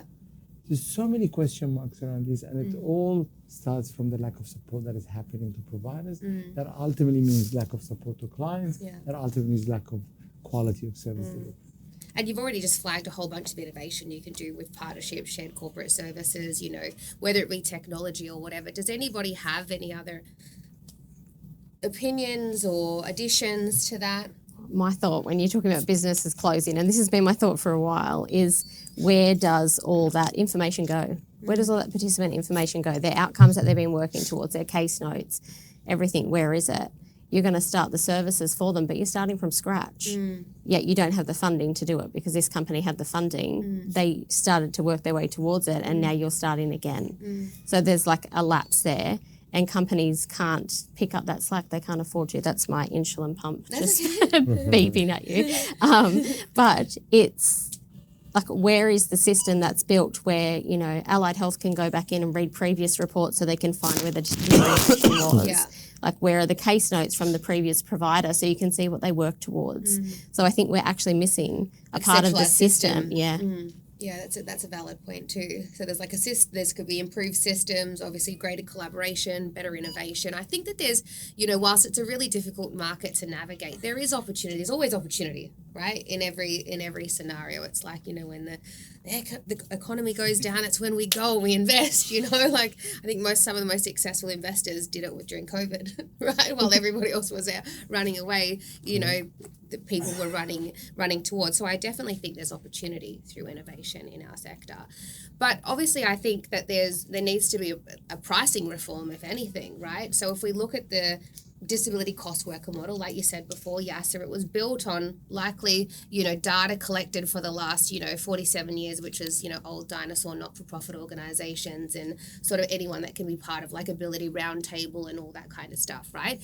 And I think with that data, it still suggests that not-for-profits, 75% of them have turned a loss over the last 3 years as well. And they have a lot of advantages over us for-profit organizations. So there's the disability cost worker model with a whole bunch of assumptions that are, quite frankly, you know, in some instances absurd, such as I think they've calculated work cover as a 1.9% or something, where the market suggests that most providers are sitting at a minimum of 2.9 in the marketplace. So that's one assumption. And we see a pricing or change in pricing 1st of July every year, and that happened again this year. And all we've seen was a change in the price guide dollar figure, but no actual change in the way that the assumptions are made. Now, they've suggested that we need to look at it, but when is that going to happen? Somebody tell me. I know, it's only compared against the shads, not the cost of living. Like, everything else is rising, but it just meets where the pay rise goes. Yeah, well, for example, as a community sector, we now have to pay portable long service leave, which was the only thing that was left as for us, you know. Cash flow killer. Yes. Taxes in advance. You haven't earned the money yet, you have to pay tax. Exactly. You know, Super is like Yeah. right on. They got 7 days to pay within the payroll round. They're really resisting businesses to flourish. Yeah. But if there's a breather to the businesses, you can innovate better. You can actually deliver outcomes, and you can run a healthy business, which ultimately gives employment. And the whole 360 works really well if there's just a little bit of a breather on the business. Yeah. But there isn't. I don't think that's going to change anytime soon. And we need to come up with better ideas and be realistic here. Yeah. It can only happen when we start putting our hands together as a sector. Yeah. And actually delivering outcomes together. Agree. Not separate. Agree, but we also want a pricing reform, right? Well, Yeah, we need an independent review, right? Somebody that sits outside of the NDIS, because obviously they have, or the NDIA rather, because they obviously have, you know, pressure from obviously mainstream and taxpayers and all that kind of stuff to make the scheme sustainable. It's somebody independent that sits in the middle and say, actually, this is what it costs to serve. Pretty sure they're not going to do that though, right? They just shifted it to the minister, right? So it's very unlikely. They have done it. They've done independent pricing review. The pricing review is independent, but the people that advise on it, they're not facing the same challenges you are facing. So the majority of the sector is the 200,000 unregistered providers, right? So this is the majority. This is not the minority. Yeah. Right? So they're not considered in the calculation at all, right? And then you look at the registered providers, and majority are for profit, and they also kind of looked at the side. And then you have the non-for-profits, which tends to have a bit of a bigger say. I mean, for-profits recently got involved a bit, but we're not even. I mean, you go into any function, and you look around the room, and you'll be lucky if you find one non-for-profit representative sitting there. Yeah. You know, it doesn't work like that. Yeah, they don't. That's the facts, and that's the reality of things. So then, when you start doing pricing review, even if you're independent, the data that you're receiving is data that is not reflecting reality. Is that purposeful or incompetence, though? Well, I Surely think that would be Because part they of the probably review. the only people that can afford to put somebody to be part of that because they have all these additional people and resources, Where are you gonna because get, they where are you can gonna get afford it it. from? Let me give you information from memory. When we first started looking at the price, when the first hourly rate under the NDIS was $47.20. When the average was put forward at the time, we're talking now 2016, 2013, within that time, it was $72. That was the average back then. Then the introduction to the small little because at the time all the for-profits were small, right? And then when you start using the smaller providers average, the average went right down to $47. Yeah. It was never meant to be at that level. We started at 70. That's when you had the problem with Allied Health. It started at 179, and now it's been capped for 7-8 years. We haven't seen an increase. 8 years. It's killing the business. You already started them high. You know, salaries have gone high. Yeah. And now you're trying to backtrack on They it. cooked You're it at the killing the beginning. businesses along Yeah, the they way. went too high too soon. Yeah. You know what I mean? And it was obvious because I remember physiotherapists that, you know, just graduated used to get, you know, $60 an hour. Pilot, $70 an 60, hour. 70K a year. You know, Yeah. that was the salary. It's like And about salary they put on 179. $40 Now an if you, Yeah. you're lucky to have someone that wants to get paid 110, 120,000. Yeah. Change the narrative. Yeah. They created the problem. You got the providers to pay the price. That's where the problem is. And the only lever that the NDIS really has at the moment to try and control the market is price. So that's the one thing, and they've been pulling on it really hard, you know, to try and improve the market because it's the major lever. And I think that's where the reform is heading, is to go, well, how does the NDIS actually get some additional levers to help, you know, manage this market better, other than just purely pulling on the price lever. Yeah. Yeah, it's a major issue. Sorry, Josh, please. No, you're right. You're right. I was going to talk about employment in the government sector and funded services in the Australian economy. Because I think that's very relevant, right? 1/3 of employment in the country are government sector funded. Right? So 30+% of people working. So all what we're doing is we're creating a massive bubble. And if we end up, you know, having the gaps in employment and letting these people go, you're going to end up on Centrelinks and other services. The government is not actually saving any money in reality. But if they empower the scheme a bit better, helping people to really get employment, and somebody Yeah, of advocates, course. I advocate for that equally. Yeah. And that changes narrative, right? Become a taxpayer rather than a recipient. Yeah. You become contributor rather than taker. Changes the whole conversation. Of course. But you need to empower the providers. Providers can make that happen with the participants. Amazing. Yeah, I mean, totally agree. I'm sitting here thinking, you know, I've got something very radical that I would like to do. And I see we've got a complexity. When you're looking at a person with a disability, and we've lumped everything under the NDIS, supposedly to simplify things. I think it's a more complicated thing. And that is, we have too many operations going.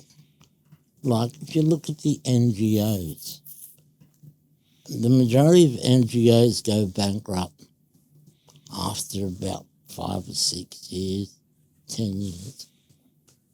Yet, in the meantime, they lodge these grants into government, and I just see them spitting out money. So instead of doing something productively to get a result, to assist people long term, to be there for the community long term, it becomes very momentary. And I feel like the NGO sector is kind of a sector that we need to progress from and put more funding into supporting the initial stages of businesses to develop. And then we can take it and continue to grow it and provide ongoing services. But we're all like in a pit trying to fight for that same dollar.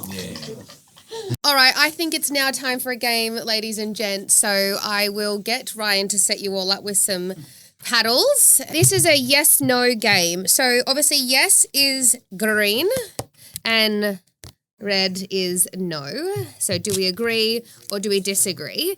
And the idea is that we will all put our answers up at the same time, so that because I don't want anybody else's answers to inform everybody else's, right? It's like I was like, oh, I'll just go around the table. I was like, no. Then if everyone else says yes, of course they're going to say yes, right? So the idea is that we potentially have different opinions, and there might be a couple we talk about. There might be others that we don't. Now, the most important thing is that I need your answer to face me.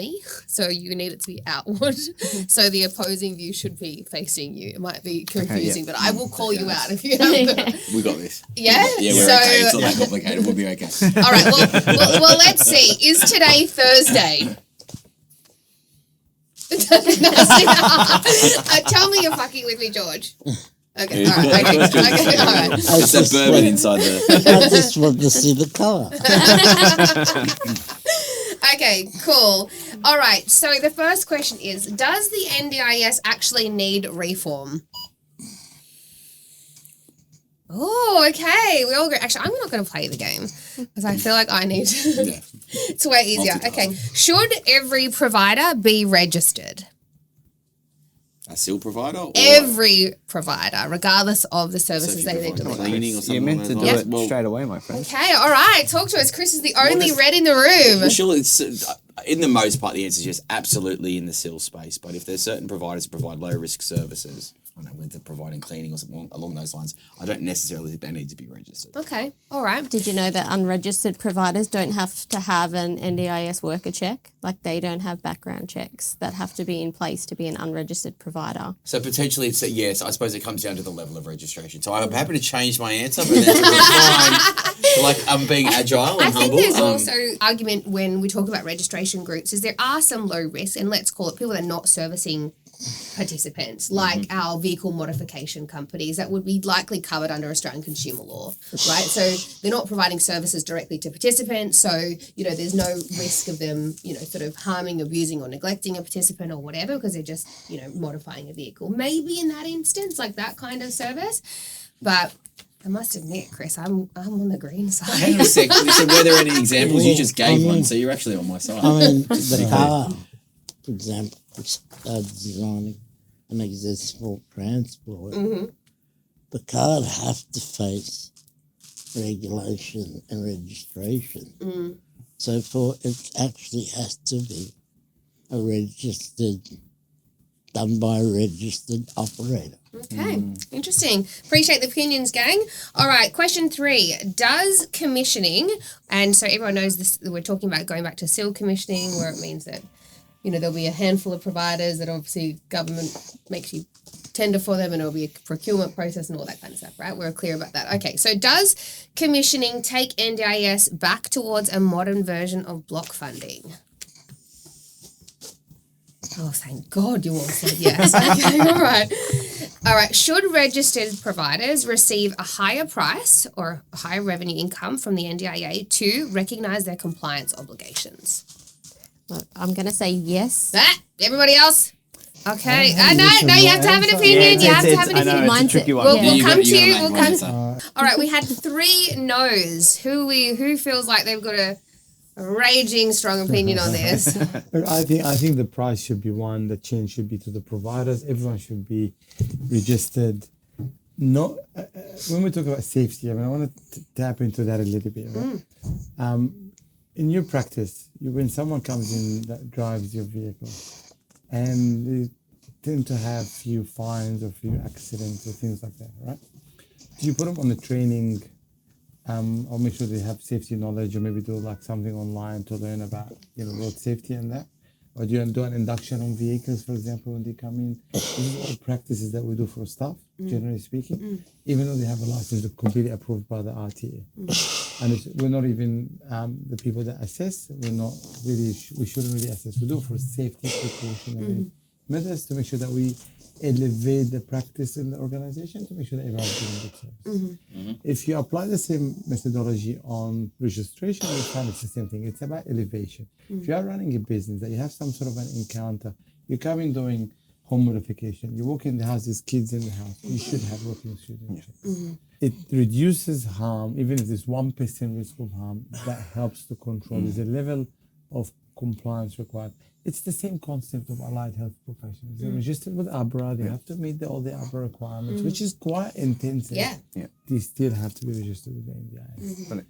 Sorry, I was just going to say, I think that's where you can have a differentiation in what registration looks like, where, for your independent support workers, support coordinators, smaller companies, going through, a similar registration process with a peak provider, like as an allied health professional, you're registered with your peak provider.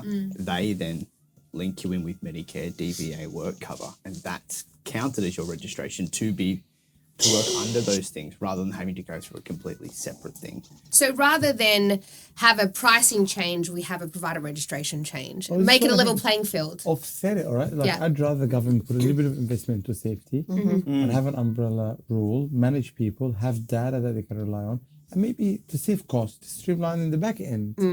Like what you said, like align with ABRA, align with Medicare, align with whatever you need to align with. That is a government job to do that, streamline things, be more efficient, and then design something that people can be registered one and covers all.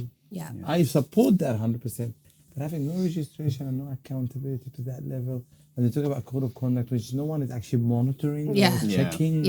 Unless someone puts a complaint, you would never know about it. It doesn't add up to me. Agree. I think, I suppose the pricing model for mine, I think, to our point earlier, every SIL provider, let's use that as an example, should be registered, right? And there should be a baseline price then if you're registered. Unless there is potential higher prices for providing a better service, participant outcomes, it's not going to drive innovation. It's not going to drive quality. So baseline absolutely should exist, but there should be something for providers like us to stretch towards that's based around participant income, outcomes. Yeah, and I think, like you said, like there's obviously then it creates like a marketplace of participants to shop around for a different price, right? It's like who actually pays for that? It shouldn't come out of participants' funds. It should come directly from another stream where it pays providers for the additional safeguarding, registration, etc. I agree with the quality remark where there should be something that you're heading towards, because so many providers, the excitement they get that they've passed an audit, and I think, oh my goodness, that's your bare minimum. Like you shouldn't even be questioning yourself that you're going to pass it. Like, so where is the quality with them providers that are just sitting there going, yes, you could have incentives or bonuses as well, similar to staff, right? Where you've got, this is your base salary, and ultimately if you perform at a certain level, you can get X, Y, Z. Now, I know that complicates things in certain ways. Haven't modelled it out as such, but there should be some incentive for doing a great job, and there isn't at the moment. Sorry, Georgie. Chris. I really do. I think we, for too long, have been left to let people who are quite vulnerable to an unregulated caring system. And the number, it goes back through history. I remember I had a good friend of mine, his carer decides to turn up on a Monday. No one heard from him all day. We sent his night shift in, and he was dead. And I remember the question I asked was, where were his other supports? And it was just one lady who decided that she didn't want to sleep in, she didn't want to go to work. Okay. And she was only 20 minutes down the road. Yeah. So, yeah, we've been left alone too long to individuals who operate as carers without safeguarding the individual. The level of responsibility I take when I work with my clientele, I give them access to a court about 24/7. Yeah. You know what I mean? Somebody's got the phone 24/7. And we try and deliver a safety sort of background so we get shifts covered regularly. And I know you guys all have had that issue of covering shifts and covering people up to make sure. And you've had to really work your magic wand on many occasions. And yet, I think these are the people, the ones who are reliable, who can get registered, they deserve a little bit more because that will keep them operating. Yeah. And those non-professional ones, then will hopefully slide out the door. Yeah, and I think that there's a bigger conversation there, George, as you mentioned. I mean, some of these decision making and some of these reform decisions, my concern is it will actually cost lives. You know, and that's We've seen it happen. you know, Look at the death rates on NDIS now. When they release them each quarter, the amount of participants that have now passed away that were on the scheme compared to what they used to be, and you can just see it increasing. Yeah. Because the question is, are we shopping for services based on price? Yeah. Or are we shopping for services based on quality? Yeah, and also is that restraint because of the lack of funding that they're now receiving, and now we're going to see an additional reduction in that funding. What does that actually mean for people's lives? And the flow-on impact that I've just seen recently is when you have a poorer provider, you know, just stalking SIL here, not gathering the data. They then go in for a review and they get even less funding because the data's not there. It's not coming through. So if you're not providing high quality sports, and it just continues to flow down. Is the funding now based on data? I'd question that now. Yeah. Well, I don't think they say that. You know. They say that. But I genuinely would question, is the funding now being generated? Because we've submitted so many evidences for people and it's very clear, and we go to the tribunal, we win the case in the tribunal, so it's obviously very clear. Yeah. But somehow NDIS comes up with a different answer. Yeah. And now we're looking to AI generating reports and the ICANN tool, which is I was involved in the early days. I was an ICANN facilitator in version 2. Now I think the version 6 or 7. And I can tell you now, a lot of it is not data driven anymore. Yeah. No. You know? So it's a very interesting. I mean, you get a point that there's a lot of gap in the data collection. They cannot back the case up. But in general, we don't even know how the plans are built. Or how the decisions are being made. Yeah. So it's like you present all of this evidence to support a change of funding or an increase in funding or a change of circumstance or whatever, and then it just gets denied. Then you have to go through the rigorous process of the tribunal, which is incredibly invasive and in some cases has cost lives as well because it takes time. But it's stressful. They end up in hospital with all different types of things because they haven't had the support that they need in place. So, but to go down that track and it cost more in legal fees and all that kind of stuff, only to give the outcome that you should have got in the beginning is just blows my mind. Which is why they're now looking at the closed loop. Yeah. Where they have the ICANN assessment that's coming in and then the ICANN assessment goes to the planner. The planner implements the budget method, which they won't tell you if they're going to give you what the budget method looks like. It's an AI thing now. No, there's still a planner that will approve. there's But I meant mean, to be. is the AI going to reduce human decision making? Well, it Because that's is, dependent it on is. who picks it up, The right? human intervention is reduced. Your only appeal process is to go ART, but ART sends you back to the ICANN assessment to get reassessed to see if your assessment was correct in the first place. So they're reducing that in legal Because you're fees challenging anyway. the assessment tool as part of it and the information as opposed to the This will be situation an itself. interesting. So if it goes the way that they've said that it's going to be implemented, it's just going to be a In a circle loop. Yeah. Yeah. So Yeah. we'll see an increase in people dying in care. Yeah, So if exactly. we're kicking out 160,000 people out of the Exiting. scheme Yeah. that What happens has to them? been receiving services for the last 5 to 10 years, Yeah. well, this tells you a lot, yeah? Yeah, Because absolutely. you're putting a number, you're not even looking at the disability. Like You just baffled my brain by saying that it was going to be AI, and I thought, oh my goodness, I hope there's still a human there. no, it's a fact. I mean, if you look at, if you tell me what's the most powerful thing we've done in our business, we work across many governments around Yeah. the world, right? Like it's not just the Australian government that we work with, and we see patterns. I mean, we don't always get it right, but we've been very good at predicting. You look at the pattern of the NDIS in the last 3-5 years, and this is just my opinion, there's nothing out there. We see that majority of the people getting hired into planning positions have been contracted workers. Why aren't you putting permanent workers if they're not going to stay there to support? Yeah. Right? That tells you something. The second thing is they revamped the whole pays versus old system, having Salesforce developing a whole AI thing behind it. And they've done a lot of tests and implementations. We've seen all of this, right? AI is being part of it, is already being implemented. And there is, and in the old system, which when you used to do a HUDAS for assessment, the system actually generated the funding. The person had the power, the planner had the power to, within the caps of the system, Yeah. the CRM would say, Depending on their delegation. they would, yeah. the delegation would then choose within that based on the reports and that, right? And then that naturally changed. And then if you go above, you go to level 6, or it's like the level 6 APS. workers, the APS Yeah. 6. They would then make the decision on anything outside of that. That now it's not really the case, right? That hasn't happened. Then they went back to the LACs and said, okay, you build the plan, we'll get the plan to just approve it.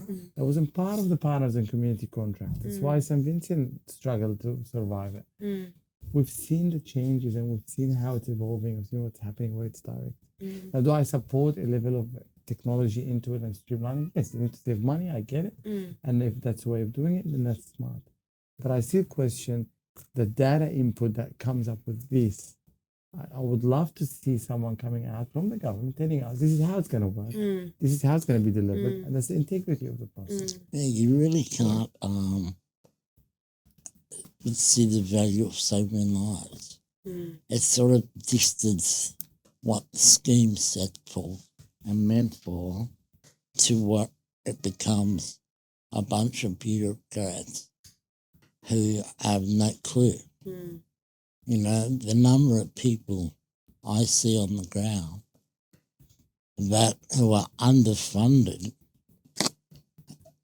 it's horrendous, you know, and if it's going to be harder for them, you know, what dangers are we putting in? Yeah. Putting them in? Absolutely. Can I throw a question in there for a yes and no thing? Excuse me, I am the host today, Yasser. I'll have my But hot because I chocolate. like you, I'll allow it. Right, okay. I'm playing though. Yes, I want you to play. I'm not going to play on that one. Do you guys think we should privatize the NDIS or keep it under the government? Well, that's not a yes or no question to begin with. It is Do either you? privatised or government. Privatize government, yes. So is it, do we want it privatised? Would Or be yes or no? government. Okay, do you want to privatize? yeah, Yes or no? Okay, yeah, I get that. I got you, yes, mate. It's trying to be different, Or but it's do okay. we want to privatise the NDIS market? We got a yes. Yes. I'm still thinking. No, you have to do I it at the don't same know what it time. looks like. My brain's kind of trying to see how the implementation would be. But I think if there was a fair amount of lived experience on there, then I would say yes. Everyone's agree?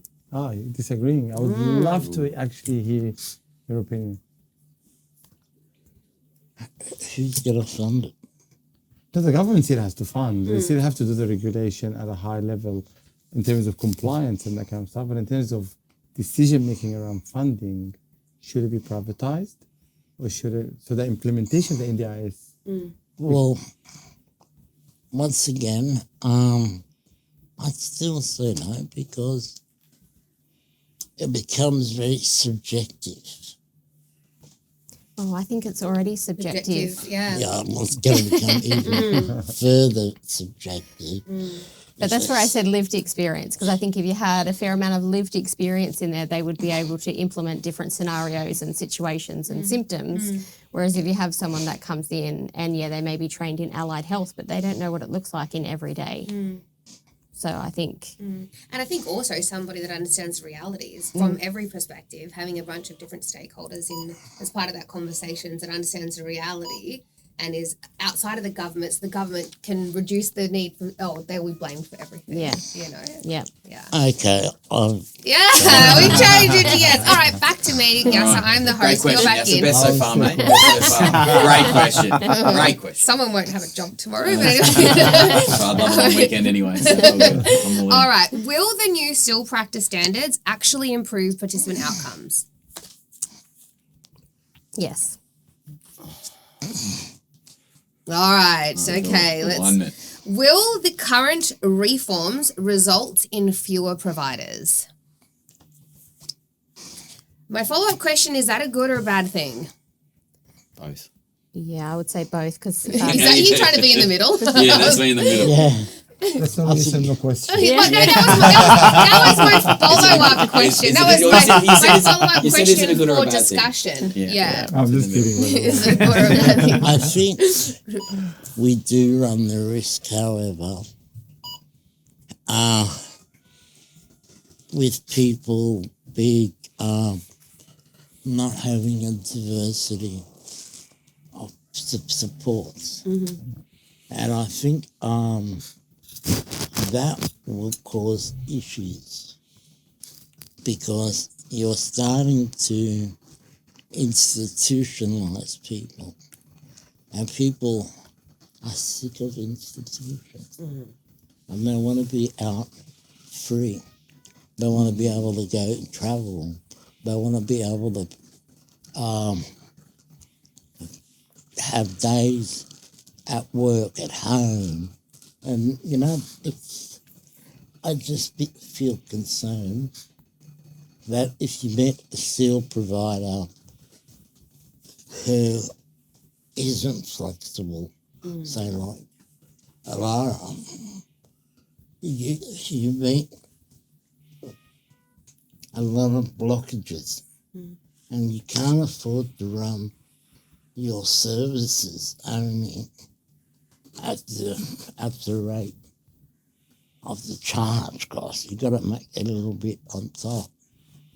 So that would mean somebody's missing out. And I think if you already look at rural and remote areas, they're limited on providers. Exactly. And then you go metropolitan and you have some bad providers with a nice face of a BDM selling their service.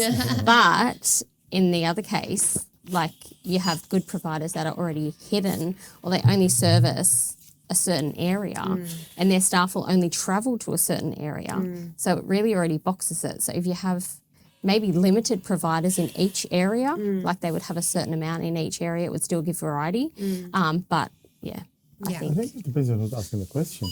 I mean, from a government perspective, you want more providers because you create an average cost and reduces your cost from a government perspective. But it also increases the level of compliance that they have to do in administration It's probably to manage, That's probably a nicer 300,000 number. providers versus... Correct. But in general, the consensus is that more providers. I mean, that's why they opened the market, correct? Because they had totally. they had the control not to. So they obviously did the math. Yeah. And back to your earlier point that we spoke earlier, if lesser providers are there from a provider perspective, that's an opportunity for growth because someone's still going to have to provide the service. And if you're hanging there for the next 1 or 2 years, then you have a chance to grow because other providers will be shutting down. So there's an opportunity because if you're a provider.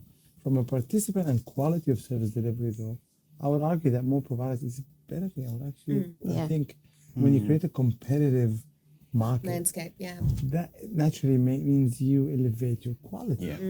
Yep, totally. All right. Is the government prioritizing scheme savings over participant choice?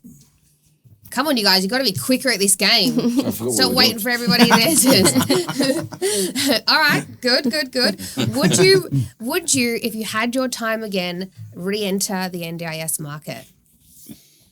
Oh, I love it so much. I mean, it's like we're all... no. Georgie's like, I prefer not to. Oh man, I've been in disability Yes. for like 58 years. So no, Makes sense for Georgie.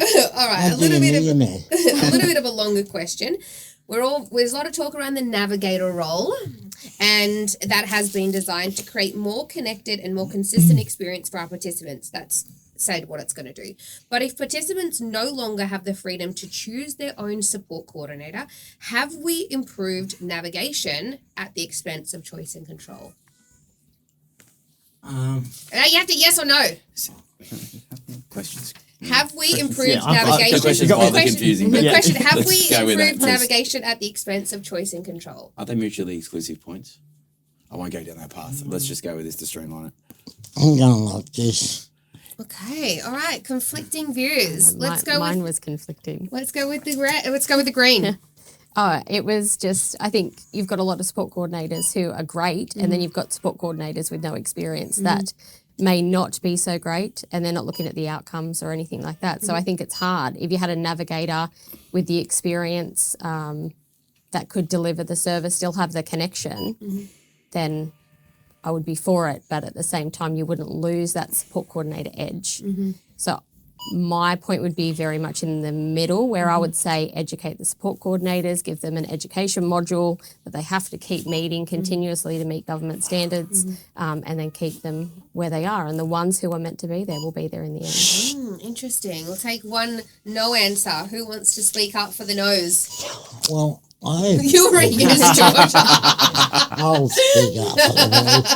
It's split down the middle. I feel the navigators, the way the NDIS want it set up, are full of flaws. But I know through the my company that I'm involved with, we've set up peer navigators, which are people with lived experience helping and supporting people with disability to navigate their way around the system. And the reason why we built it that way, who knows better than the peer? Yeah, seriously, I've sat in places where I've advocated, I've supported individuals, mentored, and in all of them, it takes a lot of navigation skills. And therefore, it means something to us. It means for us that we can have a point of call and not be listened to by NDIS or by the NDIS or by service providers. So rather they can support somebody along the way. Yeah. So I feel that kind of work, because it hits at the grass level and it generates interest and it helps that relationship blossom, because you look at somebody with a disability advising you about an issue with a disability and you kind of connect. Yeah. Because you know that they're going to get through the same barriers as you are. Yeah. Cool. All right. Does the NDIS currently reward quality? Come on, guys. Interesting. Okay. And our final question, does the NDIS or NDIA spend too much money? Yes, the NDIA official. Oh, thank God somebody said yes, Amanda. I would have been like, because what my follow-up question to that, and I'll ask it to the only person that said yes, and then I really want to know why everyone else said no. Clearly you haven't seen their financials. If yes, where do you think they should currently cut or innovate? I think they should innovate in a system that creates a centralised point. That would be where they can see reports for allied health professionals, where they have training modules, and where everything is accessible no matter what provider you are, because everyone would be registered in a great world. Yeah. And I think that's where the money is actually getting spent.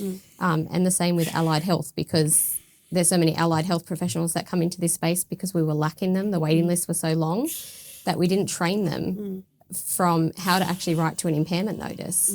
So I think that's where a lot of their money is getting spent where it doesn't need to be. Yeah, my line would be their legal costs for fighting NDIS participants on the level of funding they need and having to go down the ART process. I would actually love to see the difference in figures to what NDIS participants asked for to what their legal fees is, and see where it actually sits if they've lost more in legal fees than what they would have to actually give it to them. The NDIA get a legal representative, but don't give one to the participant. Yeah. To support them to legally fight. And they're still losing. They're still winning, but also in. Oh, sorry, the NDIS still losing. Yes, yeah, exactly. And in the likes of NCAT, which is obviously a different, tribunal scheme, is that both parties can't bring legal representation, so it should be on par, if anything. All right, for our no's, why don't we think that they're spending too much money? I think we touch on what Yasser and Georgie referenced earlier, that I don't actually know if it's too much or not. That's my starting point. So I'm neutral on whether it's too much or not. But we know the value when it's spent well. The bigger question is, are they spending it well, not are they spending too much? Which is kind of how I've answered it from that perspective. So no, they are not spending it well. But are they spending too much? Not sure. Because they're not spending it well, you don't actually know for sure whether it is. So I kind of went with no for that reason. And I think too, we've become over bombarded in the disability sector for the last 50 years by allied health.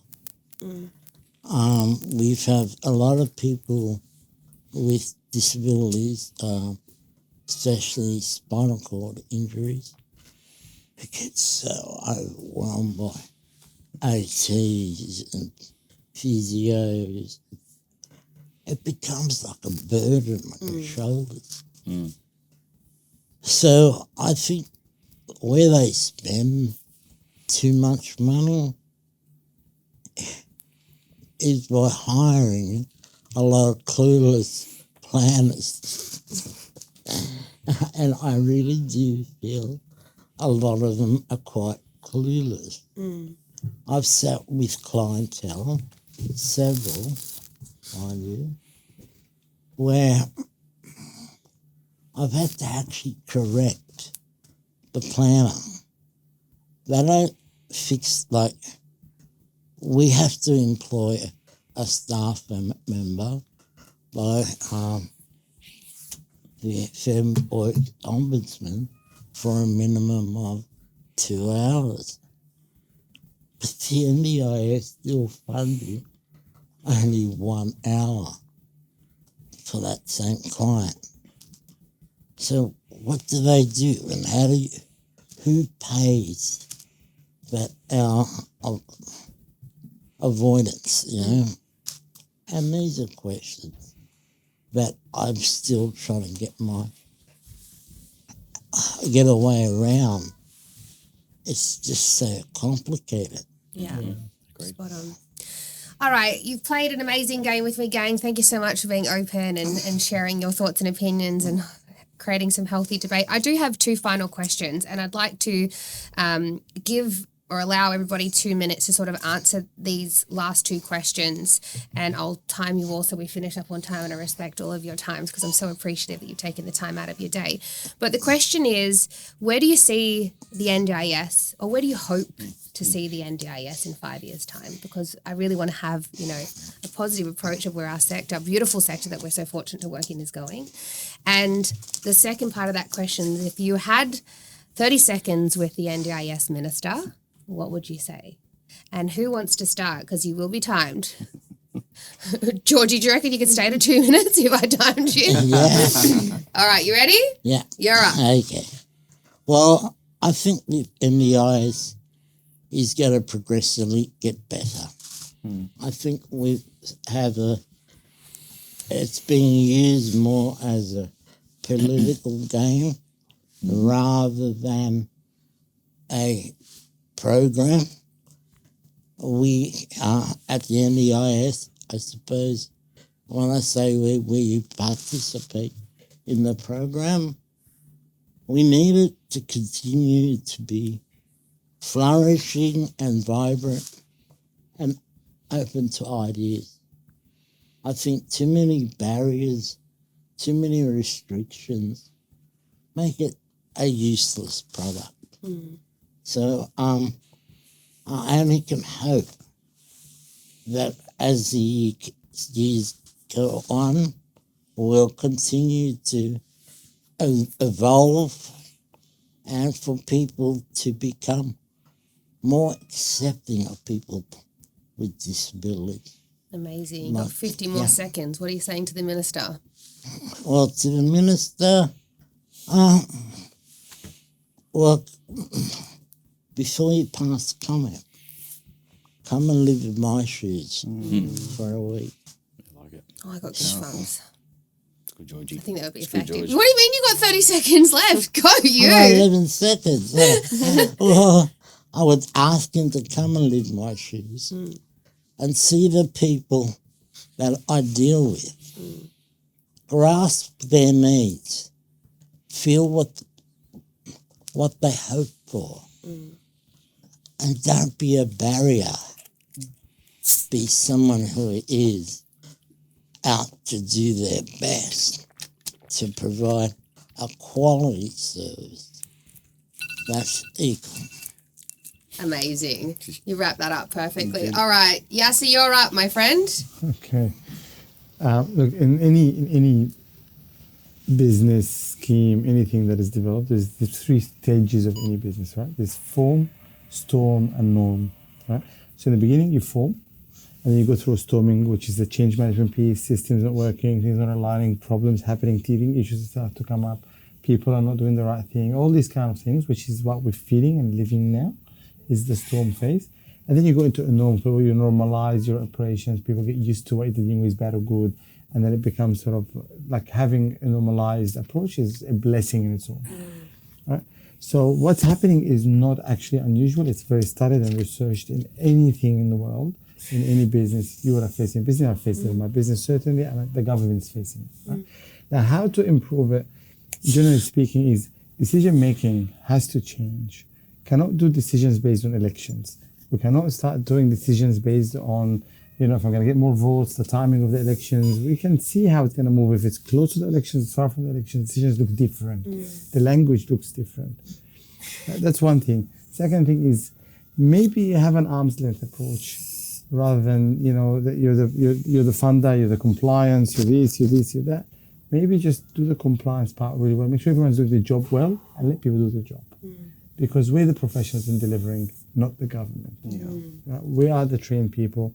And then managers, make sure that we're doing the right thing, make sure that we're sticking to the rules, make sure that we're delivering outcomes. And thirdly, I think involve people with disability a little bit more into, and I know they have the chairman of the disability and the NDIA and all that kind of stuff. I get it, but let's feel that it's a lot less tick boxes and more actually genuine change, because we're not feeling the change on the ground, that we're not being considered whatsoever in the process, and business are crumbling. They must be seeing it, they must be feeling it. They need to do something about it. Oh, look, you don't even get 30 seconds with the minister. But what would you say? I know that you'd say something profound. So if you had 30 seconds with the minister, what would you say? I would say step out of your office a little bit. Don't worry about the votes and just focus on the outcomes and pay attention to the Productivity Commission report because it will show you how much that the government and the sectors are very unproductive. We're the most unproductive country in the world. I think last time I read that report, or close, let's say in the top 10. That tells the minister something, and maybe focus on productivity. You will save a lot more money and you will get a lot better outcomes. Amazing. Thank you very much. Amanda, you're up. Okay, if I had some time with the minister, firstly, I would tell him to stop being so disrespectful. That would be my first thing, because negative breeds negative, and the negative impact goes through the whole of society. So where we've lifted disability in the community, he's now retracting that. So that would be my first thing. And if he bred more positivity and showed the outcomes that were actually successful, that would boost people up and make people want to be successful. So have that kind of positive energy and build your foundation so people can actually work within them, and there isn't just a whole bunch of grey area where there should be black and white. Oh, I love that. And where do you see us in 5 years, the next 5 years? I see us hopeful that we're going to be in a better place, speaking positively of people with disability, because I can tell you, if they said to me, if you could pick any amount of money that you could pay for your body to do what every other person's body does, would you pay it? And the answer is yes. So I'm sure you'd be no different, George, where if someone said to you, this is your plan, this is going to make you be able to do everything that everyone else does in the public, will you take that plan? You would take it. But they're not looking at that. We didn't get that opportunity. So it's, look at what you actually have. Amazing. Thank you so much. And with 40 seconds to spare, my girl. All right. Christopher. So if I got to sit down with Mr. Butler, first and foremost, I'd bring everybody from this table to the conversation. I think, yes, touching on a lot, I think it's so important that we do this together. It's the only way to win and succeed. I would then point out exactly what George said at the start, and I'd get George to articulate that exactly as he did at the start, around go and live a week in George's shoes and really truly understand what you're doing. I thought that was wonderful.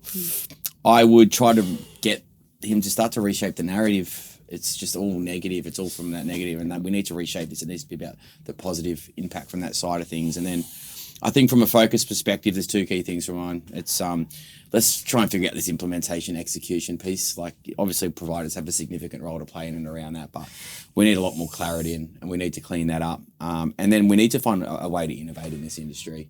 Whatever that looks like, I don't have all the answers as we sit right here. Hopefully I do. We'll make millions.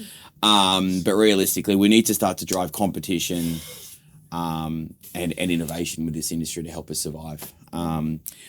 Where does this sit? In 5 years' time, my mind immediately went to election cycles. I got nervous, but I promised you I wouldn't do that, so that's as far as I'll go. So let's pretend like elections don't happen. This isn't all politicized. The reality is, I think we need to make this work. I think a lot of the people that truly don't care as much about this industry as we do, and will dissipate and disappear into the ether, and the people that really care will be left. And we care so much, we'll work together to make it happen and make it work. So I'm extremely confident based on that. So I think it'll be successful, and it'll be because of people like us around this table. Amazing. Thank you so much. All right, Tim, you are up. Look, I think in 5 years' time, I'm hopeful that we'll see a better NDIS. I think there'll be tighter regulations. I think there'll be more registration, and I think there'll be a higher level of compliance. I do agree, though, that I think it is heavily tied to the elections. It's heavily tied to politics at the moment. I'd like to see decisions made over the long term, like where do we want this to be in 10, 15, 20 years, and to see a lot more collaboration between the government, the different parties, to go, forget this is it's not a Labor thing, it's not a Greens thing, it's not a, whatever the other ones are. The Teals, all the others. It's actually it's not a political thing, right? It's a human rights thing. It's something for all of Australia. And I think if they can actually collaborate and work together in partnerships, which we've talked partnerships all day today, I think that will end up with a much better outcome for all people. In terms of what I would say to the minister, look, I agree. I think for me, I was just reflecting on, they're looking at $37 billion in savings. That's 60% of the total savings that they're hoping to get for the budget. And my biggest concern is, are you, basically putting the lives of people with a disability at risk and at harm's way for the sake of a budget cut and a reprioritisation. So I think we've all agreed we need reform. We're not saying we don't need reform. We don't say that it definitely can be better, but let's not do it at the cost of the people that we're here to serve. Oh, I love that so much. I'm super excited to see where our sector goes, and I know amazing people like us around the table will always try and get the outcome and the positivity and find the solution. So I look forward to working with you. And my only hope is that our minister will consult us and work alongside us, because we want to see the scheme successful. We want to see the outcomes for participants, and we want to make sure that this scheme does stay around. So work alongside us, collaborate with us, because we want to be a part of the conversations and make it sustainable. Make sure it's serving our amazing community and achieving the outcomes that we're set to achieve. Thank you all for your time today. As always, you've taken the time out of your day to have this conversation. I think we should run it back in 6 months. What do you think? When we know a little bit more and we can have a more in-depth conversation. But thank you for being a voice for the provider community and for participants, George, in your instance, and being a part of this critical conversation. Thank you. Thanks, Thanks, Dave.